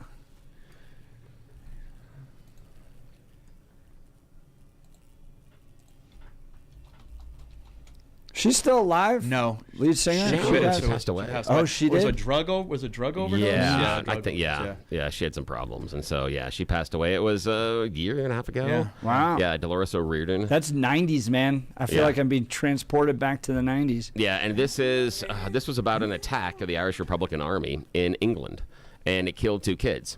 And that's the inspiration for the song. And a few weeks or months after this was released, the IRA actually came to the table and signed a ceasefire after 25 years of fighting. Music can do that. Music can absolutely do that. So this is the one. Yeah, this is the... So good. Saw them at Red Rocks. It's really good. Second concert I saw with them. This was so good. Well, after 30 years of government service in federal law enforcement, formerly the field office director for ICE here in Denver, and now at the world's most powerful conservative think tank as the visiting fellow for Border Security and Immigration Center, John Fabbricatore joins us. J-Fab, we like to call him. I've never even asked you if I can call you that. Yeah, it's fine. I just started doing it. And he's not a guy that you should just start calling names to either. He could rearrange my jaw. But John Fabbricatore joins us live in studio. John, yesterday, over the weekend, Trump administration deporting TDA members. Judge issues a ruling, but doesn't tell the planes to come by in writing, says so verbally. The Trump administration's like, let the planes keep going. There's an argument as to where they were. They're now over international waters. And then the video. Oh, my goodness. The video that the El Salvadorian president retweeted is like out of a movie. Yeah. You got to watch this. I mean, it's, first of all, I love the way they're treating these prisoners, right? No mercy, shaving their beards and their heads off. Just done with this leftist, weak crap when it comes to these Venezuelan gang members, treating them like the thugs that they are. El Salvador now in control. I don't think they're coming back, but detail what happened over the weekend to folks. Yeah, so Judge Boasberg, he's out of the D.C. district. He's an Obama appointee. Decided that President Trump could not use the Alien Enemies Act to deport the individuals that they had on these planes. He came down with a lawful directive to not do that, but there's some issue with that because the planes were already gone. They were already in international waters. There's some standing law on that if a deportation already takes off, they're on a plane, they're in international waters. You don't have to turn the plane around. So the Trump administration decided, no, you know what, we're not turning the plane around. We will hold an abeyance after this, but these guys are already gone. They're already on their way to CCOT, which is the El Salvadoran prison system that was built just for gang members. It was built to get rid of MS-13 gang members, put them in prison, and that's how El Salvador, got their country back. 72% drop in crime. They were able to put a lot of these guys in prison. The El Salvadoran president has aligned with President Trump and said, hey, we'll take these gang members. If Venezuela is not willing to take them back, we will take them. We'll take our own back. We'll take any MS-13 gang members that you have there in your country. Send them on in. We will take them. And let's get them out of your country. And look, this is the right thing to do. So we already have limited detention beds here in the United States. I think we have about 47,000 beds right now. They are full. ICE is having to release the lowest criminal cases in that system so that they can keep putting people in beds, and they want to keep the worst of the worst in those beds. But we're at this point now where if we don't start deporting people faster, ICE is going to have to stop making arrests because there's no more beds to put criminals into. Talking about John Fabbricatore, El Salvador is willing to take money. Obviously, there's a financial exchange there. But, I'm trying to think through the legal strategy. If you're the ACLU and you believe that this that this Alien Act is the wrong thing to use to get people out. Fighting over Tren de Aragua gang members, it's not like this was a group of kindergartners that were picked up and shipped out. These are some of the more violent ones. So the argument being that we need to keep them in America, or you need to find another way to get them out of here, or maybe let's spend a year litigating this. Yeah, that's what they want. That's what they want. So that I don't this is all lawfare for the ACLU. Now the ACLU sued Trump over 400 and something times during his first administration, and they didn't care if any of these lawsuits came to fruition. It was all about putting roadblocks in the way of the Trump administration, and they actually verbally said this before Trump even became president. Before Election Day, that if Trump was elected president, that they were going to double up on what they did last time during his last administration.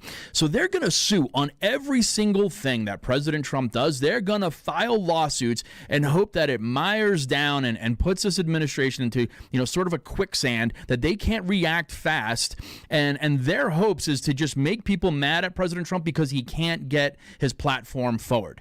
And they're hoping that the American people are going, well, President Trump's not doing what he said.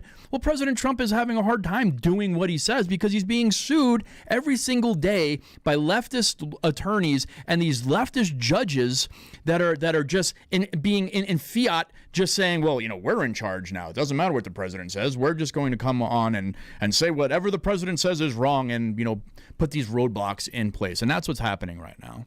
Talking with John Fabbricatore, a storied career with ICE here in Denver, 30 years, and now visiting fellow with the Heritage Foundation's Border Security and Immigration Center. So interesting headline from the Denver Post over the weekend as well, as ICE claims it's ramped up immigration. The numbers aren't exactly clear. Can you give us some insight into what's going on with Tom Homan? We saw some initial strong push, but then word was getting out to these illegal immigrants, and they were essentially sabotaging the ICE operations. Yeah. My sense was ICE had to go quiet now to try to get them out. What are you seeing out there? Yeah, look, people need to realize that the amount of arrests that are being made is still almost higher than all the arrests that were made in 2024. So right now, ICE has arrested close to 32,000 arrests since Trump took office. There were only 34,000 arrests in all of 2024 under the Biden administration. So they are making more arrests. But what people that are listening need to realize is you can't make arrests if you don't have beds to put those people in. So many people think that the minute ICE makes an arrest, that person gets deported the next day. That does not happen. It takes time to actually get that person deported. It could take days to months to actually deport somebody. And while they are in this process, they need to be detained. Right now, there are 47,000 beds. So if ICE has already arrested 33,000, the math is not adding up. The day that President Trump took office, we had 37,000 people in custody. Now we've added 10,000 more beds, but we've made 33,000 arrests since he took office. Now some people have been deported, but those deportations are not going as fast as the arrests that are occurring. In part because of groups like the ACLU. Well, in part because of ACLU putting these stops and not allowing people to get deported. They're constantly filing stays of deportation. But also, we don't have the money to increase the beds right now. We're acting on a prior year budget right now. The money has not been allocated for ICE to increase those beds. So until that Congress releases more money to ICE, and really that money needs to go to ICE ERO, who's over detention, who's over making these arrests. They want to put a lot more money on the border, which is great. We definitely need it. They want to put more money into all these other programs. But really, if you want to see mass deportation, you need 100,000 beds minimum. Now, I know they were planning to build some of that stuff in Texas. Have you got an update on how that's going? Yeah, so there are already facilities that have been shut down under Biden. So they actually shut and mothballed a bunch of detention facilities, Dilley being one of them in South Texas. Those facilities could be opened pretty fast because the infrastructure is already there. There's already correction officers that were let go that live in those communities that would probably like their jobs back. But when you're talking about infrastructure and building up detention facilities, one of the things that a lot of people, and I've seen this written on X, people are like, well, just build tents and get volunteers to staff it. It doesn't work that way. There's a national detention standard that needs to be met. If ICE is not meeting that national detention standard, the left is going to sue. And we're not going to be able to open up that facility or keep it open because we're going to have a lawsuit closing it down because we're not meeting the detention standard for keeping people in those facilities. So it needs to be the right kind of facility. It needs to have medical staff on board, correctional staff, everything that a detention facility needs in order for it to be open and have over 72-hour detentions. Talking with John Fabbricatore, he's a visiting fellow with the Heritage Foundation in their Border Security and Immigration Center. So, John, if Trump wants to use this Aliens Act to get them out faster, and they can't do it, I think the court right now wants to have, if I remember correctly, the judge wants a 14-day period to review the arguments, right? Yeah. Then what's the standard process, and how long does that normally take to get somebody out? Well, I mean, it's really dependent on what country that they're from. So, obviously we can remove people from Mexico a lot faster because Mexico's right there on our border. We can fly them down to El Paso. Put them on a trebuchet. Yeah. Well, we can put them on buses. We can put them on trains. However we need to get them down to El Paso to then walk them across the border. It's a lot easier. So that process for people in Mexico is the fastest. And then, through the South American countries, you're looking at 7 to 14 days, with some countries maybe a little bit longer because you're setting up loops with aircraft. That's the other thing that we don't have. We don't have enough aircraft in order to be able to move all these people as fast as we want to. And we have to work with other countries. People are like, well, just send them to that country. Well, the country will not allow us to enter with them. They won't even allow us to put them on the plane. So some countries have started sending their own aircraft up because they didn't like how we were treating their citizens because we were putting them in handcuffs and leg irons. So they said, we don't want our people in handcuffs and leg irons. So good, send us your aircraft then, and we'll fill up your aircraft, and you can treat them however you want to treat them. You can give them ice cream and and all that other stuff on the way on the trip back down. We're happy to load up your aircraft to do that. So a lot of people need to look at this process. They want President Trump to do all these things super fast, not really looking at the infrastructure that's in place and what it really requires. And that's why President Trump was looking at the Alien Enemies Act, because it would make it faster to get these criminal aliens out of here. And I think the ACLU would have an interesting, compelling argument if it was, little elementary school kids that they're rounding up, putting on planes and sending off. But really, gang members. You guys are going to, and maybe their thinking is, if we can win here, then we'll protect everybody else. That's exactly what their thinking is. You're 100% on point with that. They do these things, and people like me and you are looking at this. Well, why would you protect a gang member? Yeah. That's exactly why. Because if they can mire this up even at this level, it falls down below. They know if they can keep these gang members, because they're mandatory detention. So we have to keep them in jail when they're here. They cannot be released to the street. If I was Trump, I'd go drop them off at these guys' doorsteps. If you want to take ACLU attorney, there you go. You want to, who's probably making $400,000 a year. You want the Venezuelan gang members so much here. Here are the ones that can live in your daughter's bedroom. Yeah. And I believe that the Trump administration, and I've been witness to this. I've been to D.C. multiple times since the election. Working for Heritage, I'm privy to some information. I really do believe that the Trump administration is trying everything they can do to look at laws that we have on the books right now and use those laws. People keep saying, well, Trump's a dictator. He just makes stuff up. No, he doesn't. He actually looks at the laws that we have that were voted on by Congress. It doesn't matter if it was 200 and something years ago. The law still stands, and he's trying to use those laws in order to make this process quicker and serve the American people. He said this is what he was going to do. He's looking at what's in the laws, and he's trying to enact those. Talking with John Fabbricatore, a storied career with ICE here in Denver, now a visiting fellow with the Heritage Foundation's Border Security and Immigration Center. We're going to continue this conversation. If you have any questions for JFab, give us a call, 303-696-1971, or text us on the Dan Caplis Law text line, 720-819-5115. Speaking of Dan Caplis, I've known Dan for well over a decade, pro-life, pro-family, pro-faith, pro-America. That matters because who you choose to represent you in an injury case says a lot about you to everyone involved in the case. You want a guy that shows up with a storied, trusted reputation in this community, right? 40 years of serving and helping people who've been hurt in serious motor vehicle crashes. But more than just being a great guy with solid values, he's a real winner. Listen to this. Dan is believed to be the only lawyer in Colorado history to win 5 straight multi-million-dollar verdicts in Colorado crash cases. Dan is also believed to have won the largest truck crash verdict in Colorado history.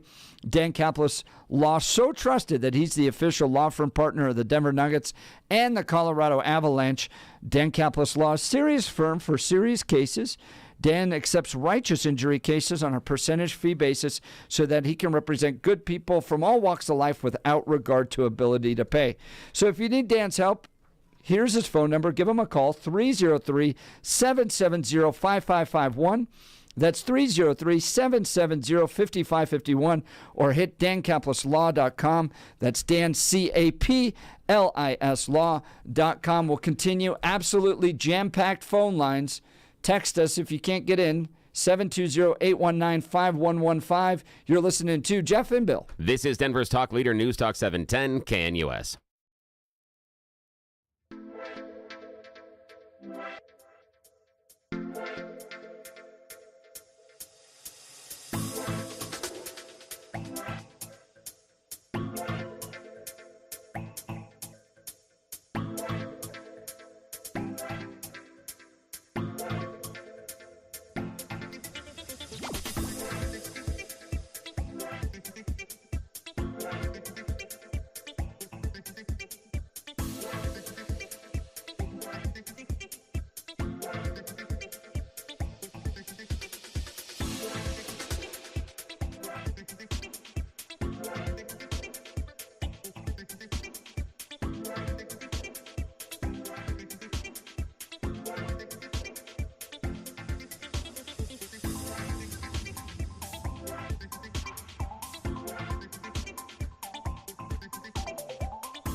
This is Irish?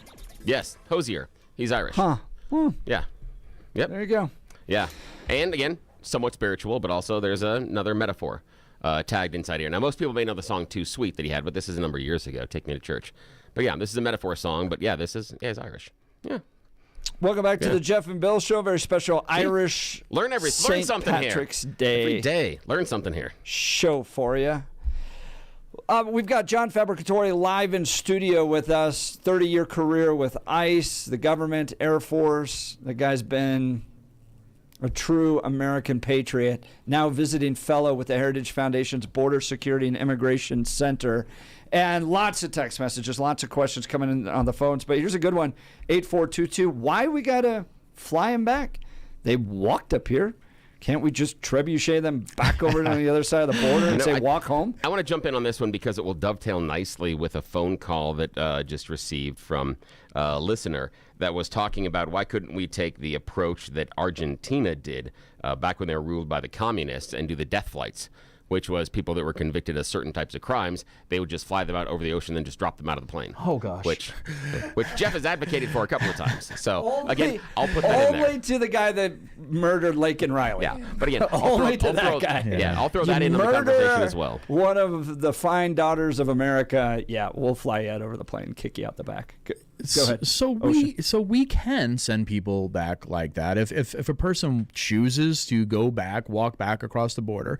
We just had a change on the CBP1 app. Congresswoman Boebert and I talked about this in a congressional testimony, and a week later, the government decided that our idea was a good idea, and they changed the CBP1 app to the CBP Home app, and now illegal aliens can get on that app, put in some information, and they can cross the border on their own and go back home. In fact, the Department of Homeland Security has put out, I think it's a $200 million advertisement campaign. We've seen Secretary Noem on that campaign talking about, hey, if you're illegally present in the United States, go home. If you go home lawfully and you cross the border, you may have a chance to come back legally in the future. We may accept you back. So the Department of Homeland Security is trying to push this, trying to get people to leave the United States on their own power, because that will allow us to keep people out of detention, so we don't have to have all these beds. But we'll see how many people actually take advantage of that and leave on their own. Bill, other questions? Or we got Francis from Golden. You want to go to Francis? Yeah, let me throw this one on first. Okay. One was guy called in and wanted to know if we could walk him through the civics rules about why this one judge in this one court is able to override the authority of the president, is what they're asking. So he really shouldn't be, and we do have the judicial branch of our government, and it's there for oversight, but that's just the Supreme Court. It shouldn't be these lower level judges that should be able to just decide that a president should not be able to do something. Saying that something may not be lawful and then kicking it up to the Supreme Court, I believe, is the way that the founders meant for it to be, not for a lower court judge to just override the president. Didn't Republicans do this and you're not a legal expert on this in particular, but on student loan forgiveness? I mean, we kind of threw every wrench we could at that to try to stop that. Also, the same thing with the access to the abortion pill. This is how the system just works, though. Yes, the system has to. The issue is you have to look at standing, and it can't just be, in my opinion, it can't just be, and the way that the system functions is that we look at the president like a king. And then he has to ask the Supreme Court as far as permission or disagree with them.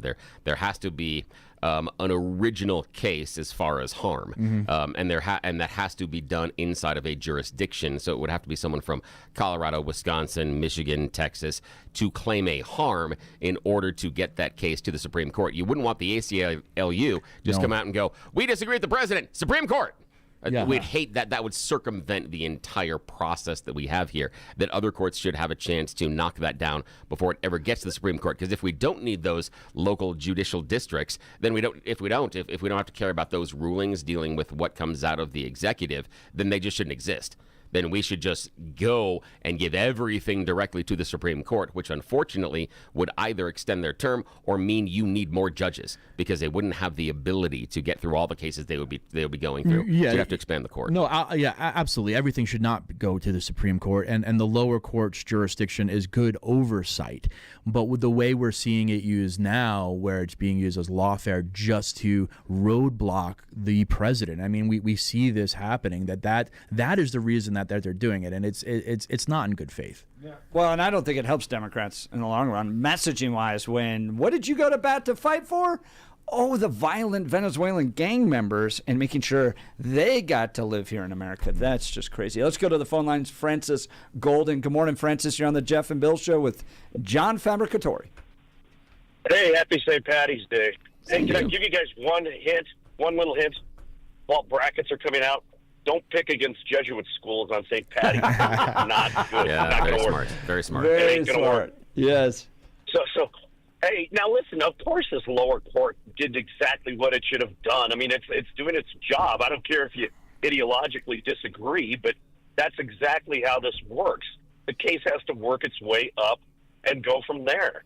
I mean, they can issue an injunction. This isn't crazy. This isn't out of line. I mean, this is kind of like high school civics here. This is how we have these separation of powers problems. Here's an idea. And, John, look, there's an old quote. There's a quote from a man for all seasons. I know what's legal, not what's right. I will stick to what's legal. And here you're running into this. Of course it's right to deport a bunch of gang members. Correct. But legally, can you do it? And we live in a society of laws, so I think there's people who don't understand this. To be honest, I think they just don't understand it. But Francis, I'll ask you this: what is the right process? Do you think There's a War Powers Act that's over 200 years old? Yeah, we're not at war. Congress can go declare war. It's not the War Powers. We're not talking about the War Powers Act, though. We're talking about the Alien Enemies Act. But it's the War Powers Act. But there's it says in that predatory incursion. And if we get an admittance that the Venezuelan government is using Tren de Aragua as a predatory incursion, we know that in Venezuela that they are working with Hezbollah. We know that they have had ministers, Tariq El-Assami being one of them, that has worked with Hezbollah to embolden Tren de Aragua and send them into the United States, then that is a predatory incursion. It does not have to be a war. That was why this was written, and that's what will be argued in court. I'm not saying that this should not be argued, but it is established law. Let it be argued, but let it be argued through the court, not hold up the president from what he's doing. No, correct. No, actually, you can enjoin what the president's doing and make those arguments. Yes. And if it works, great. Yes. And so, no, you just described exactly what I'm advocating for. Because fundamentally, do this legally through the correct procedures. It isn't lawfare to have to engage the courts and make your argument. But Francis, that isn't lawfare. But for these particular Venezuelan gang members, do you think that they should receive full due process rights under the Fifth Amendment? I don't think they're citizens, so I'm not sure they're even entitled to full due process rights. Although they are, illegal immigrants are entitled to. Yes, but I'm not sure that are. Criminal illegal immigrants. No, even criminal illegal immigrants are entitled to full due process of the law. If that's the case, then here's my answer, but they're not being criminally charged. So that's why yes they have due process if they were being criminally charged. They're not. They're being civilly charged with deportation.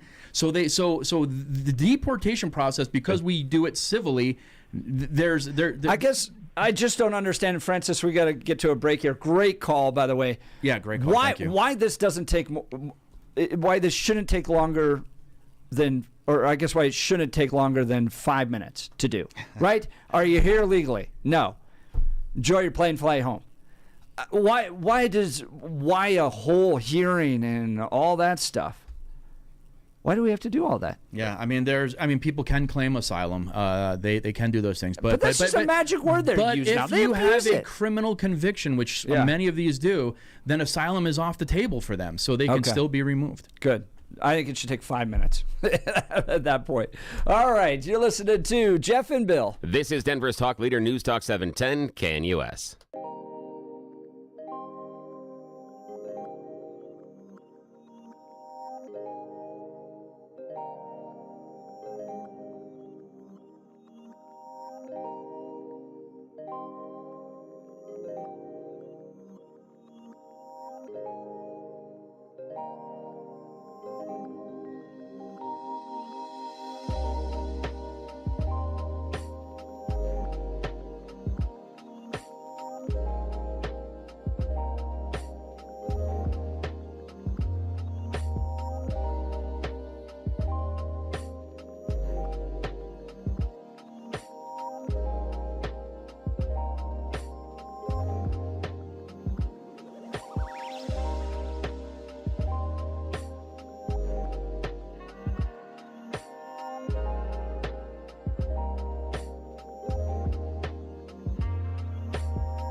Welcome back to the Jeff and Bill Show. Joining us live in studio, John Fabbricatore with the Heritage Foundation. He's their top immigration guy over there. We're so blessed to have you in Colorado. You are a go-to resource on all of this. Did you know who this is? Any idea? No.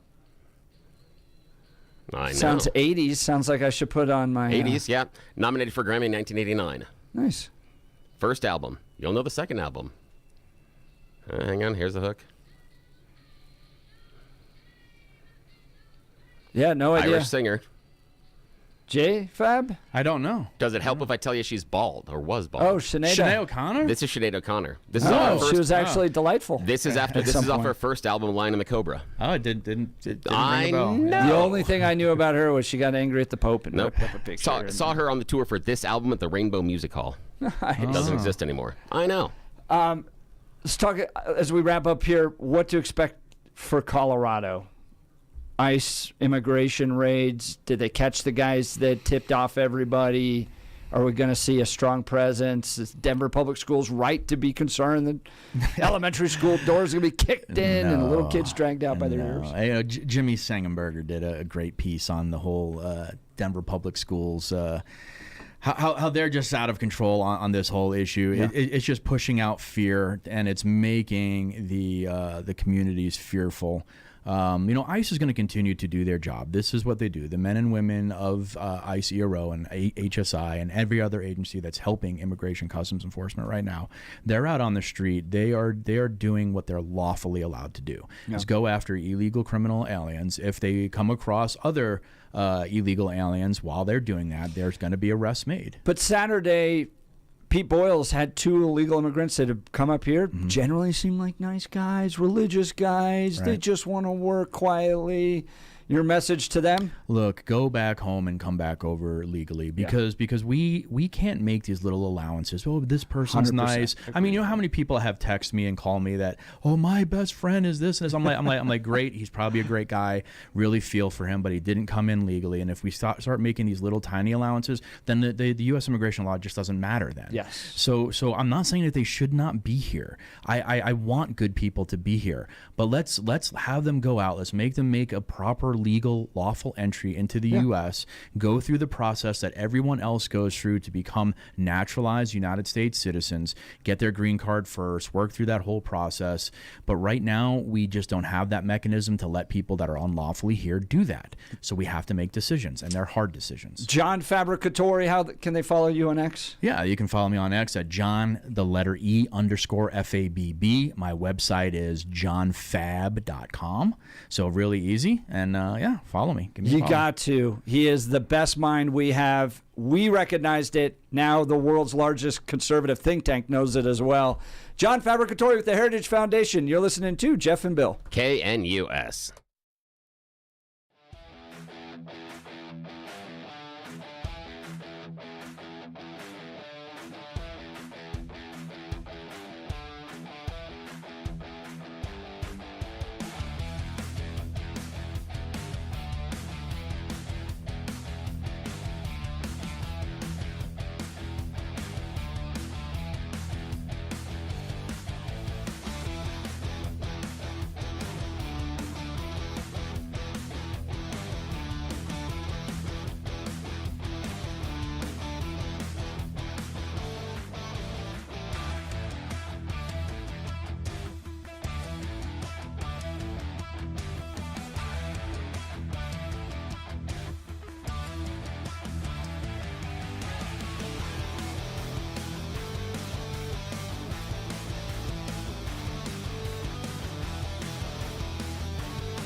It is 9 a.m. in the Mile High City on this Monday, March 17th, 2025. Good morning, Denver, Colorado. We're going to play this for a request. This came from text line. They didn't request the song. They requested the band. So we got to do this. And this is another Irish band on this Monday. Yeah, this is Emerald. St. Patrick's Day. Emerald. Yeah, this is Emerald. That's a good name for an Irish band. It's a song about Emerald Owls. They were influenced by it. Yeah. This is a great song. Very unappreciated.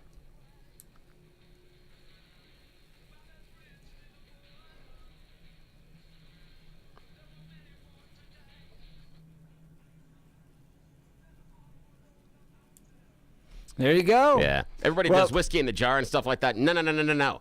We're doing it different.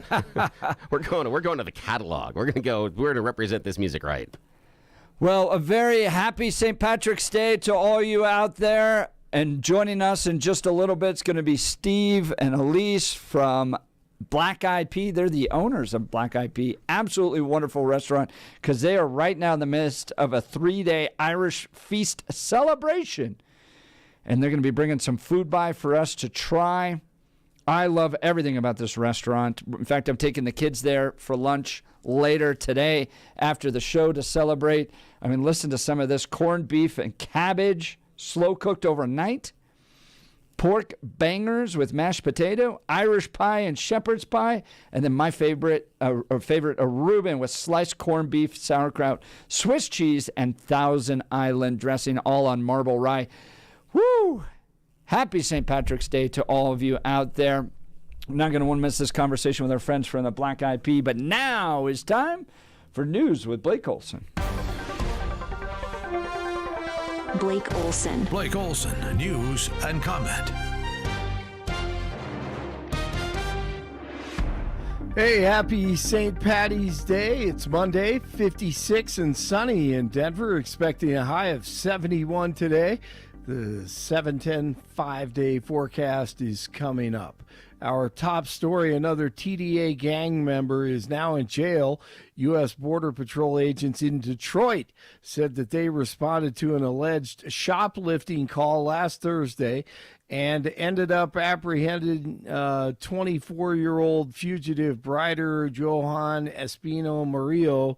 He is wanted for violent kidnapping and torture at the Edge at Lowry apartment complex that happened last December. The Arapahoe District Court is placing charges of second-degree kidnapping, 4 charges of aggravated robbery, 2 charges of menacing with a deadly weapon, and 2 charges of extortion. There is still one other outstanding suspect in the case. John Fabbricatore on the show last hour and says that an Obama judge in D.C. is trying to get the over 400 Venezuelan criminals back in the U.S. after the DJT administration flew them to that El Salvadoran prison over the weekend.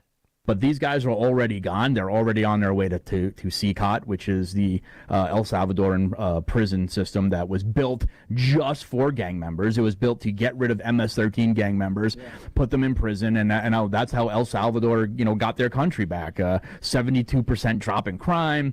They were able to put a lot of these guys in prison. The El Salvadoran president has aligned with President Trump and said, hey, we'll take these gang members. If Venezuela is not willing to take them back, we will take them. We'll take our own back. We'll take any MS-13 gang members that you have there in your country. Send them on in. We will take them. And let's get them out of your country. And look, this is the right thing to do. Yes, it is. FEMA is threatening to withhold millions of dollars in grants from Denver. Lisa Owen, a Denver attorney, says the Trump administration is testing boundaries. I would be very interested to know what facts the federal government is relying on in order to even accuse Denver of this misconduct in the first place. I don't know, but maybe Sanctuary City, maybe. I don't know. You could start there. The agency sent a letter to city leaders last week saying more than $32 million in grants are being reviewed. 47 wants to probe whether Denver may have violated federal smuggling laws by sheltering thousands of illegals who arrived in the city from the southern border. Denver officials say they have received the letter and are confident there have been no violations. DJT on Truth Social this morning, the pardons that, this is what he said, I love it, the pardons that Sleepy Joe Biden gave to the Unselect Committee of Political Thugs and many others are hereby declared void, vacant, and of no further force or effect because of the fact that they were done by auto pen. In other words, Joe Biden did not sign them, but more importantly, he did not know anything about them. Therefore, those on the Unselect Committee who destroyed and deleted all evidence obtained during their 2-year witch hunt of me and many other innocent people should fully understand that they are subject to investigation at the highest level. So that is what he put on Truth Social this morning.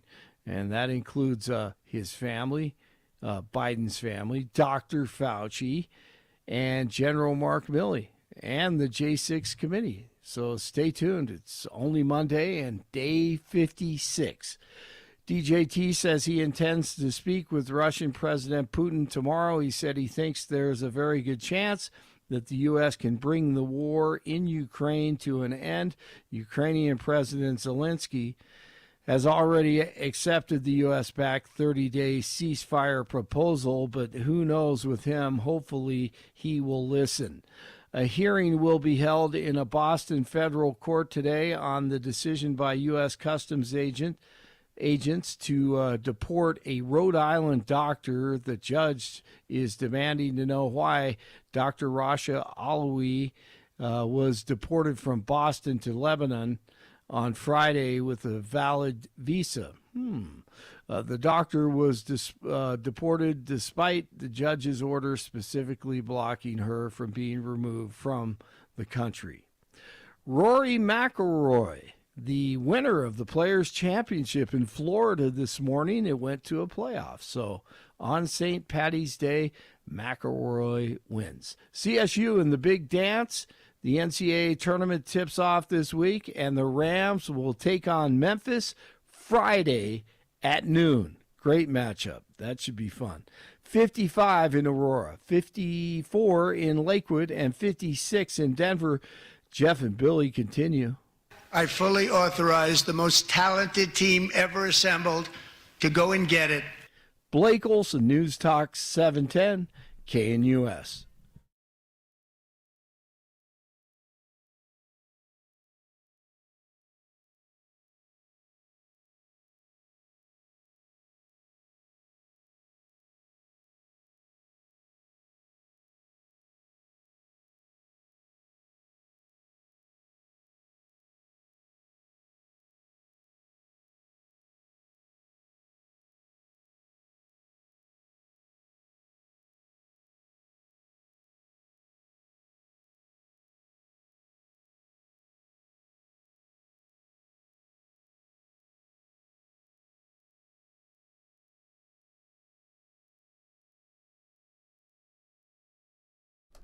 We're going to do a little bit of this for a minute here.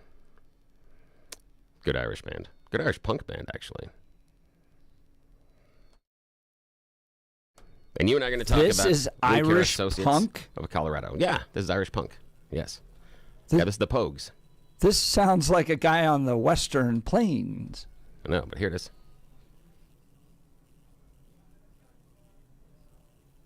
Huh. Okay, this doesn't sound like punk at all. Again, we assume that it's a certain genre because of what we're exposed to based on Sex Pistols and Ramones and Black Flag and AFI. Well, this sounds like country music. How does this punk? These are punk. These are the Pogues. Yeah, they're a punk Irish band. Yes, but we can go deeper into the catalog. But yeah, they've actually done some stuff with the Dubliners. This is called Dirty Old Town. This is talking about their life in Ireland. It's a fantastic song. Eric Manning wants to know where the Black Irish Soul music is. I don't know. I'll have to take a look at that one. I do have some Black 47, but that's not the same thing. That's a reference to the Irish potato famine. But they're a little bit more harsh. We can go with some of their stuff that's a little more punk. I mean, we can do, yeah, we can go that direction. Just saying that sounds like a guy heading west. Yeah. Well, the thing is because we view punk as a certain type and a certain presentation when that's not really but where's the necessarily line with idea. punk and just old school country? No, this ain't old school country. This is punk. Yeah. This is classic Pogues, dirty old town. But I want to talk to you just for a moment here about Wound Care Associates of Colorado. They're an amazing company that is changing the game here in Colorado, and I'm excited to work with them because of a story in my life. My aunt had she had developed a chronic cut on her leg, and while she was getting it treated, the facility was just trying to maintain the wound, meaning not trying to clean it up and get it healed, just to maintain the opening and make sure no dirt, germs, and bacteria got in there, which is weird because when you have torn skin and tissue, that's exactly how the dirt, germs, and bacteria get in there. And she developed MRSA. It ended in some really long, difficult hospital stays and even an amputation. So that's why you don't mess around with those chronic wounds, those slow healing cuts, those diabetic ulcers, those pressure sores. Because a little thing can turn into a very big deal. It led to some amputations and serious hospital stays for my aunt. So you need to reach out to Wound Care Associates of Colorado today. ColoradoWound.com, ColoradoWound.com, because they're different. They're different than the rest of them out there. First, because they'll give you the treatment in the private care and comfort of your own home.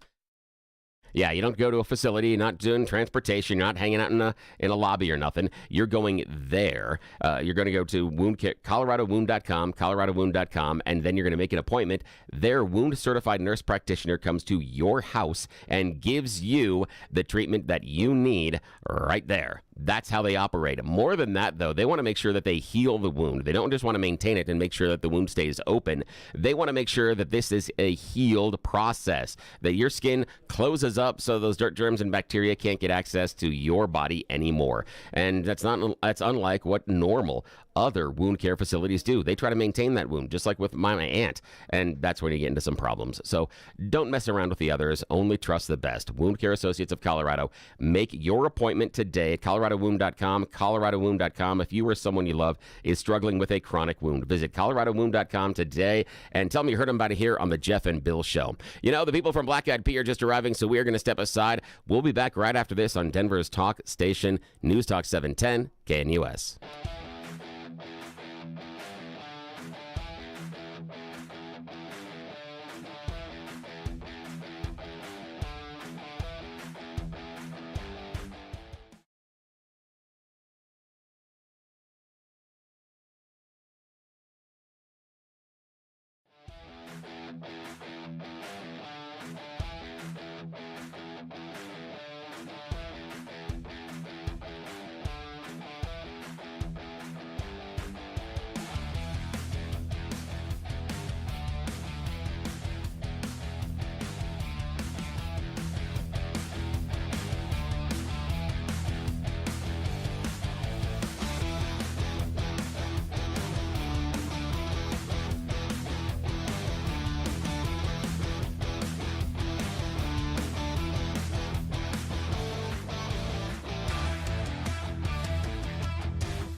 All right, Bill, who's this? This is the Dubliners. This is the classic whiskey in the jar. Yeah, old school Irish. We were old school in this one. Who's this? I got to write this down. This is my jam here. This is the Dubliners. The Dubliners. Yeah, you'll like them. They're fantastic. It's fun. My co-host is a music savant, so this is so good. Yeah, it's an old Irish folk song. Yeah, they're one of the first ones to record it. Of course, Thin Lizzy did it in the '70s, and then Metallica turned it into a hit as well on the rock side of things. Nice. Yeah. Well, joining us live in studio, Steve and Elise with the Black Eyed Pea. They're the owners of the Black Eyed Pea. And today wraps up the third and final day. You got to get in today of their 3-day Irish feast celebration. Corned beef and cabbage, slow cooked overnight, served with 2 sides, traditional pork bangers and mashed potatoes. They've got Irish pie, shepherd's pie. They've got a Reuben with sliced corned beef, sauerkraut, Swiss cheese, Thousand Island dressing, all on toasted marble. So good. And they don't open till 11. So, I'm going for lunch right after this. It smells I'm going to so run good. a few errands. Then I'm grabbing my boys. They're on spring break, and we're going to the Black Eyed Pea. My kids love this restaurant. It's been a great 3 days with for you guys, right? With this Irish feast happening. Incredible. The weather's worked out perfect. We're selling a ton of corned beef. It's wonderful. That's great. Now, you guys brought in some food for us. We did. So, Elise, tell us what you got. Well, we have our bangers and mash, and we have our corned beef with our cabbage, which is slow cooked, just as you said. It smells incredible in here. Everyone's kind of joining us and coming around the corner, so we love to hear it. Migrating into the studio right now. So I've never had pork bangers before. Well, you're missing out. I hope I get to try it today. I get to try it today. Absolutely. So, Steve, well, let's see. Elise, can you bring over some of the food here? Yeah. So I can try it. And then, Steve, while Elise is doing that, why don't you tell us about the history of Black Eyed Pea, your ownership of it? Because it's a fascinating story. Well, Black Eyed Pea started way back with Tim Schmidt, who also owned Hacienda in Elways. Yeah. I used to work for him, and then in 2008, I was able to acquire ownership of Black Eyed Pea, and we continued local ownership to this day. Wow. And you guys have 8 stores throughout the Denver metro area? We do, and we have Flying Horse Catering as well that we acquired during COVID time. Yeah. But yeah, we're looking at another restaurant. Hopefully, be signing that lease in Fort Collins here soon. So you guys are growing? Yes, we definitely want to keep growing. I mean, restaurants are shutting down in Denver. You guys expanding. What do you think the secret is? Well, we're medium priced and still a good value to come into the Black Eyed Pea and get full service. It's not fast food, homemade quality food, and that's the secret to what we do. And we're small. We don't have a big overhead. Yeah. Wow. We've got one of your biggest fans, probably your biggest. Oh, this looks great, Elise. Thank you. Your biggest fans on the line right here. Mike Boyle has called in. Mike, you're on with Steve and Elise, owners of Black Eyed Pea. Hey, Mike. Hi, Steve. Hi, Elise. Hey, Mike. How are you? I'm driving down the road and I'm thinking, I recognize those voices. 2 of my favorite people. Happy St. Patrick's Day. Happy St. Patrick's Day. So today is the day, and Jeff, you are right. That Reuben that they serve at the Black Eyed Pea is otherworldly. Don't you agree? I'm so excited about it. It is what I'm getting for lunch with my kids. But I was telling Steve this. I actually have evidence, because I say it all the time. My kids love this restaurant. And the thing that's great about the Black Eyed Pea, okay, is that you get a multi-generational family experience, right? I took a friend there the other day, and he goes, you know what, I can't eat the weird stuff that the downtown restaurants are serving. I finally got a home-cooked meal with the Black Eyed Pea. So you can take your grandparents, you can take yourself, you can take the grandkids as well. And my daughter, who's 16 years old, literally texted me, because she's got to work today, will you get the baked potato with meatloaf from the Black Eyed Pea? She wants me to bring it home to her. That's how much my kids love this restaurant. Well, I think that what they do, and Steve, you and I have talked about this. You don't try to be hip. You don't try to be trendy. You serve the food that America eats. we eat steak, seafood, prime rib chicken. You know, you have wonderful Thanksgiving Day meals. I love going on Thanksgiving Day. Corned beef and cabbage is great at the Black Eyed Pea. You serve what America eats, and it doesn't really matter what generation that is, and I think that's why you've been so successful for so long and will continue to be successful for a long time. Well, Mike, you've been a dear friend for a lot of years. Not to mention portions. Oh, yeah, our portions do not shrink. Steve and I joke, Jeff and Bill, that if probably 50% of their clientele leave with a to-go box because everything's portions are so big. Good value. Yeah, absolutely. Listen, Now, you got to tell us what some of this is here. So this is the pork bangers, Elise? Those are pork bangers from Palladori sausage. Oh, my gosh. So it's basically like an Italian, or not Italian, it's like a sausage. An Irish sausage. Sausage. So it's going to be a lot less seasoning than a typical Italian sausage. Okay. It's more potato-based with light nice. seasoning. Some people love bangers, and others it's not quite spicy enough for them. Wow. But you have our amazing brown gravy on top of it, on top of our mashed potatoes that we make fresh all throughout the day, and then our sautéed onions, and it just all ties everything in together. That is really good. Now, Mike, have you had this sausage here, the pork bangers? I have not. I've had the corned beef and cabbage, because if you're going to go out for corned beef and cabbage, you got to go out for good corned beef. This is really thick corned beef, too. Yeah, we use inside round versus brisket, so you're Okay. not going to have the amount of fat that's in brisket to cook off. So it's basically 98% solid meat, and it's tender. Yeah, we cook it overnight so all the seasonings get embedded in, and it's a wonderful product. Wow, this is just delicious. Bill.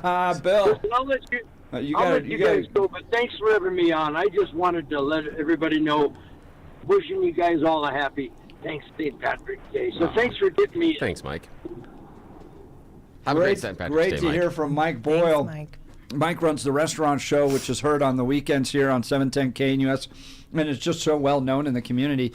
When we hosted a live broadcast of the Black Eyed Pea in Castle Rock one time, Mike brought in huge crowds. People love Mike. So that was a fun event. Yeah, we had Brandon Tatum at that event, and packed house. It totally was. Packed house. It was. Yeah.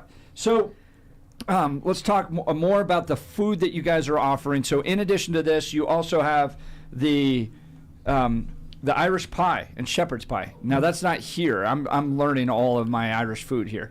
That's correct. Or nor did we bring your Reuben that you wanted. Well, that's because you want me to go get it for lunch. We want you to go to so, lunch. Yeah. what is an Irish pie and a shepherd's pie? Help educate. So Irish pie, where you have your mashed potatoes at the bottom that we make fresh, everything in our scratch kitchen, and then we have our pot roast on there, glazed carrots, but we only do a couple of those on top. There's topped with cheddar cheese. We fresh shredded cheddar cheese. Yep. And then our shepherd's pie is very similar, but you have extra veggies in there. You have your corn, you have green beans, and it's all just topped on top, so you can see every fresh ingredient right on top of the mashed potatoes. That sounds delicious. You said the last few days have been really banging. St. Patty's weekend, whether it be during the weekend or during the week, is one of our biggest 3-day events. Mother's Day, of course, for most restaurants, busiest day of the year. For us, it's Thanksgiving, because we're one of the few restaurants open, and then Mother's Day, and then the 3-day event with St. Patty's is incredible. Wow. But it brings back some older memories. We got shut down during COVID the day before Mother's Day. We brought in 20,000 pounds of corned beef when we were shut down as full-service restaurant. So it also brings back past memories as well every time St. Patty's comes up. Wow. Yeah, because this is the 5-year anniversary of everything getting shut down. Yeah. Tell folks what that was like. Oh, it was terrible. We completely were only able to do takeout and to go. And so we shuttered the doors for a solid 25, 30 days to try and reestablish how we were going to run our restaurants with nobody in the restaurants.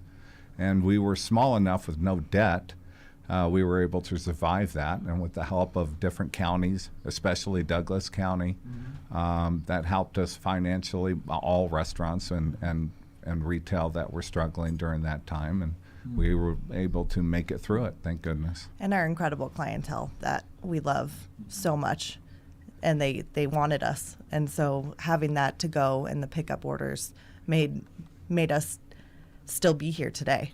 Without that, we wouldn't be. We're talking with Steve and Elise. They're the owners of Black Eyed Pea.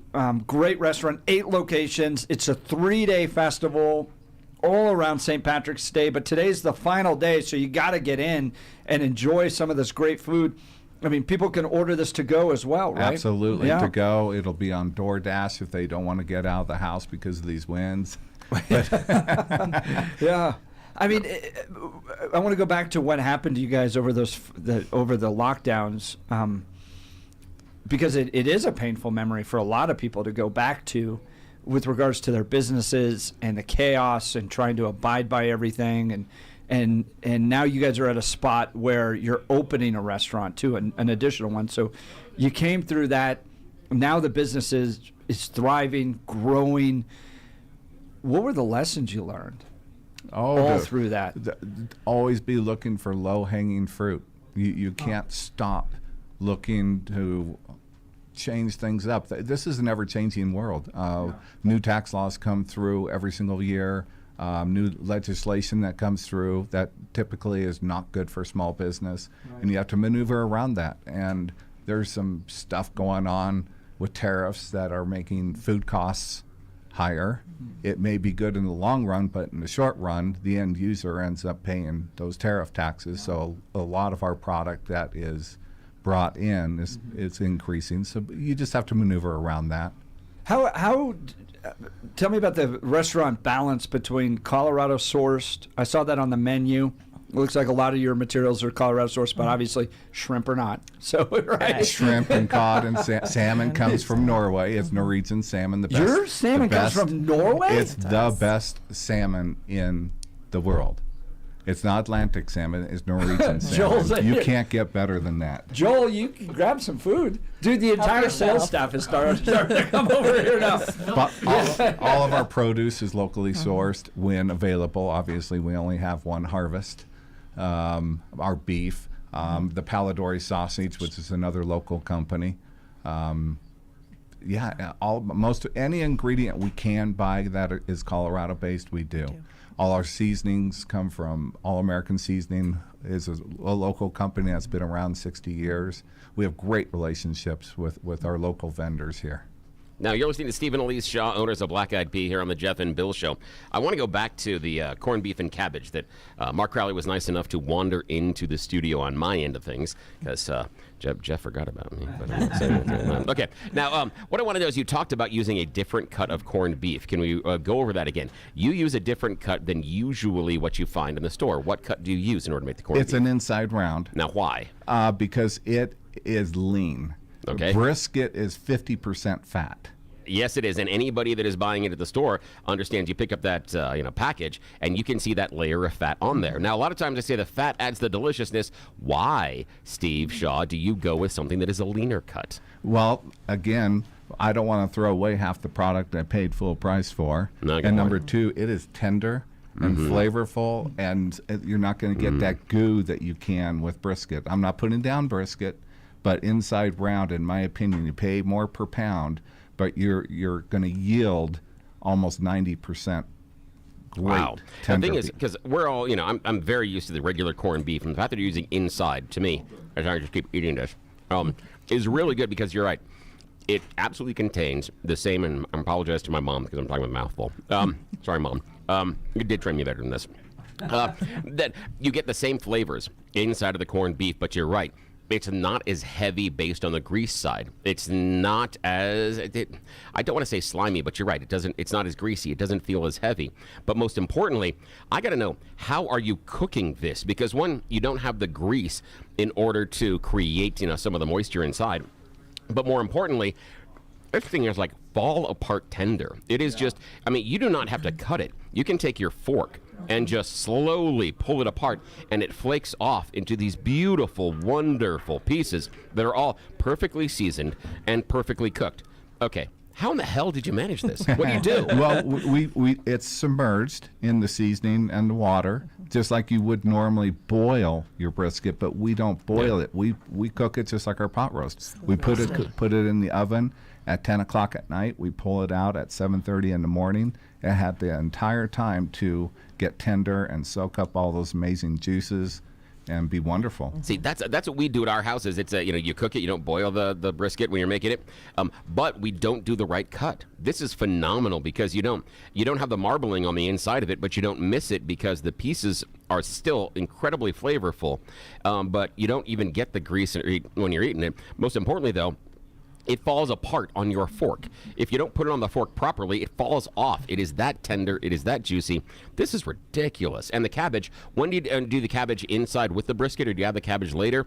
Or do you cook it? You cook it. Okay, now here's the tea. Here's the key for everyone out there. And we're talking to Steve and Elise Shaw, owners of Black Eyed Peas. I'm still talking a mouthful. I'm going to have a piece of this delicious cabbage right now. Oh, God. That's so good. Okay. Now, the key is, when do you put it in? Because if you do it at the beginning, it's going to basically fall apart. You still need to have some of the crunch that I've got in my mouth right now. But you need to have it in there long enough to soften up, but also to absorb all the seasonings. When is the perfect time to drop the cabbage in with our brisket? A half hour before you're going to serve it. So we have the juice from not brisket, the inside round. Yeah, because you use inside round. Yeah. Exactly. And so then we have the juices in another pan. And you're right. Ooh. Cabbage, if you let it sit in there too long, it becomes very pungent. Yes. So we're constantly putting more cabbage into the juices and cooking it but we're serving it so quickly it happens fast. Oh, that's fantastic. Yeah, because if you leave it in there too long, everybody walks in the kitchen and goes, "Who farted?" Exactly. Yep. Yeah, exactly. This is amazing. Now the mashed potatoes, the other thing, going through the bangers and mash, are the mashed potatoes done in-house? Absolutely. Every hour on the hour. No. We do not peel our potatoes. No, seriously? Yep. And so good. And it's your typical, it's real mashed potatoes. We use whole milk, salt, pepper. It's basic. God. And we make it every hour on the hour. And the most incredible part about this is, okay, I want to say they're mashed potatoes like Grandma used to make. If Grandma actually did the mashed potatoes and leave the lumps and stuff inside of them, there's just enough of the lumps to know that they come from real potatoes and not a mix. But it's not overwhelming. It has exactly the right consistency. It's smooth, it's creamy, but it has some life inside of it. It's just enough starchy. And the seasoning, again, on top of it with that gravy. That gravy is phenomenal because a lot of the gravy, I'm going for it again. A lot of the gravy sends to me too much on the peppery side. People try to get some of that pepper flavorings and the spices inside of the gravy, where the gravy on yours is more of a complement to what the creaminess inside the mashed potatoes are doing. They really are a team that are working together, that one alone isn't good enough without the other. This is phenomenal. You are a foodie. Yeah, just a little bit. Yes, just a bit. This is fantastic. This stuff is off the chain. This is wonderful. Thank you. We have a text message here. Can you lay out the different locations? Now I'm talking about my mouthful. Can you lay out the different locations? Black Eyed Pea. Absolutely. So we'll start down south. We're at Pueblo, off of Highway 50 West, Colorado Springs, Castle Rock, Parker, Inglewood, Lakewood, Westminster, North Glen, and hopefully here soon we'll end up in Fort Collins. Wow, all on the I-25 corridor there. Exactly. Right. There's one near you anywhere that this broadcast covers. So yeah, do yourself a favor. If you are craving anything to do with St. Patrick's Day, Black Eyed Pea is the only stop you need to make. This brisket, the inside cut, this is incredible. This is going to be the best thing that you have ever had on St. Patrick's Day, bar none. And I have been doing corned beef and cabbage since I was knee-high to a grasshopper. I mean, I know this stuff. This thing is fantastic. Do yourself a favor. Even if you want to just impress the family, someone's coming over, do the takeout. Tell them you prepared it yourself. The secret's safe with all of us. We're not going to tell anybody, but you're going to knock their socks off. If you've got someone, maybe it's the first time the in-laws are coming over to the house, you're newly hitched up or something, and you want to make sure that, maybe your Irish relatives think that you know how to do this properly, yeah, this is the one to do. This thing is incredible. Now, are you both Irish? We do. We have Irish and Scottish and English. Nice. Yes. We also have a couple drinks that for St. Patty's Day too. I'm not sure if you guys saw those, but we have an Irish margarita. See my shirt, but yeah, my shirt's got a little got your leprechaun flying around on some beer bottles. So we have an Irish margarita that is served with Jameson, and then we also have an Irish mule, which is amazing. Nice. So if you're into the Irish whiskey, those are great choices. Just good old Irish whiskey too. Yes, absolutely. And it's going to be tomorrow's going to be a little interesting to see how all these Irishers handle St. Patrick's Day being on a Monday. You act as if we're amateurs. We are the professionals. We are out there showing everybody else that only does this once a year how to do this thing properly. We understand this. I mean, like our buddy Peter Boyles was on the show earlier, says, you ought to understand that for many, many people of Irish heritage, that an Irish feast is a potato and a six-pack. That's about all they need. There you go. Now we got my mouth full. I know. We got to step aside. I got to find out. Okay. Okay. Now you talked about this isn't the typical Irish or Italian sausage. It's seasoned differently and prepared slightly differently. What's the difference as far as the seasonings? Because you're right, it doesn't have the overwhelming spices on the inside of it, but it has that sausage taste and texture, but it's not flavor forward. It's much more calm inside your mouth. It plays with the gravy and the mashed potatoes very, very well. It's not trying to be the star of the show, but it's trying to make sure that it is part of the show.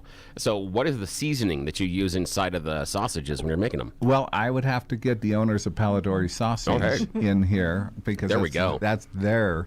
So you've just said you're going to outsource that, and Palladori's local too. So yes. They are. That is phenomenal.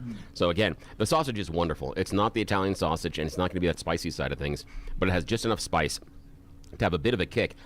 But it does. It wants to go along with that mashed potatoes and the gravy inside of there. That is a fantastic trio. Oh, and so right, locally. I've got to ask you about my kid's favorite, which is the stuffed spuds. Okay. All the different options you have on the stuffed spuds. So that was me and Alex, who's our director of operations, playing around in the kitchen one day. And I love a stuffed spud, and I've been kind of on a low-carb journey, which is the complete opposite of what that whole entire menu is. Ooh. Carbs are delicious. They are. But so we have always had our potato bowls, and we wanted to turn it into something that is a reasonable price, great for lunch and dinner, and something that you can get all of our flavors from our regular menu, but in a smaller portion inside the potato. Because what doesn't go good inside of a potato? And this is a really important point, okay, about the quality of this food, because we're going through the MAHA movement right now, Make America Healthy Again. And I'm a conservative, and MAHA was not about, it's never been about eating wafers, plain, flavorless wafers. It's about quality food from quality sources and getting back to that, getting away from all the highly processed stuff with all the crazy dyes and stuff. So this is why we as the Hunt family love the black eyed pea, because you can taste the quality in all of the food. So your kids are getting good food that's going to help them grow, and it's right comparable with anything you're going to spend at fast food. Absolutely. It's price-wise. clean. It's a clean Yes. food. Even like our chicken fried steak, it does not come in frozen. That's a cutlet. Right. When you order it, Jeff, we hand batter it at that point, fry it, and 4 minutes later it's at your table. Right. So your parents can enjoy it, you can enjoy it, and your kids will like it. And the big thing is the price is comparable with what you're going to pay at a fast food restaurant. And we use Redbird chicken, which is also local. Again, as much as we can, we use local. Wow. Well, if you got any questions or text messages for Steve and Elise, owners of the Black Eyed Pea, today is a big day. It's the Irish Feast. It's the last day you can do this with the Black Eyed Pea, so you got to get over there today. Listen to some of this. Corned beef and cabbage, slow cooked overnight, served with 2 sides. Traditional pork bangers. Bill and I are eating all this today with mashed potatoes. Absolutely delicious. Irish pie and shepherd's pie, a Reuben with sliced corned beef, sauerkraut, Swiss cheese, and Thousand Island dressing on toasted marble rye. That's what I'll be getting for lunch. Plus, these drinks, the Irish margarita, the Irish mojito, Mule. Irish mule. All today, but today's the last day, so you got to get over there. We'll continue this conversation. You're listening to Jeff and Bill. This is Denver's talk leader, and I'm a mouthful. That's just, this brisket is amazing. Do not miss out on this. If this is your last day, you've got to get over there. Show off to all of your friends. Take credit for it. They won't tell as long as the check clears. So you got to go swing by Black Eyed Pea. Enjoy their Irish feast today. Today is the last day. Do not miss out on this brisket. We are Denver's talk leader with our mouthful. News Talk 710 KNUS.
Bill bringing us another random Irish band. No, we're not random. This is Flogging Molly. You wanted to be a little more punk? Went a little more punk. There you go. That's punk. Yeah, this is Flogging Molly. Flogging Molly. What a name. They are wonderful. They're fantastic. Well, it's a very special edition of the Jeff and Bill Show.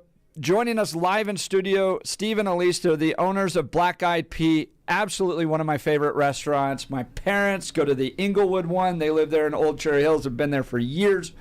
We go to the one in Parker. My kids love it as well because it's just good quality food. Today is the last day of a 3-day Irish feast celebration. You got to get in there. Corned beef and cabbage, slow cooked overnight, served with 2 sides, traditional pork bangers and mashed potatoes, Irish pie and shepherd's pie, and then my favorite, what I'll be getting here in about an hour or so once I go grab the kids, a Reuben sliced corned beef, sauerkraut, Swiss cheese, Thousand Island dressing on toasted marble rye. Steve, you guys said you buy 17,000 pounds of corned beef. That's correct. Wow. Yeah. Just for today? What a celebration. Just for this 3 days. Wow. Yeah. That is a lot. Now, if someone was going to try, and they can't replicate what Black Eyed Pea does, but if we wanted to go to a store and try to get the same cut, what am I going to the butcher store? What am I going to the meat counter? What am I looking for to try and slow cook this? Well, you're going to have to ask for an inside round roast.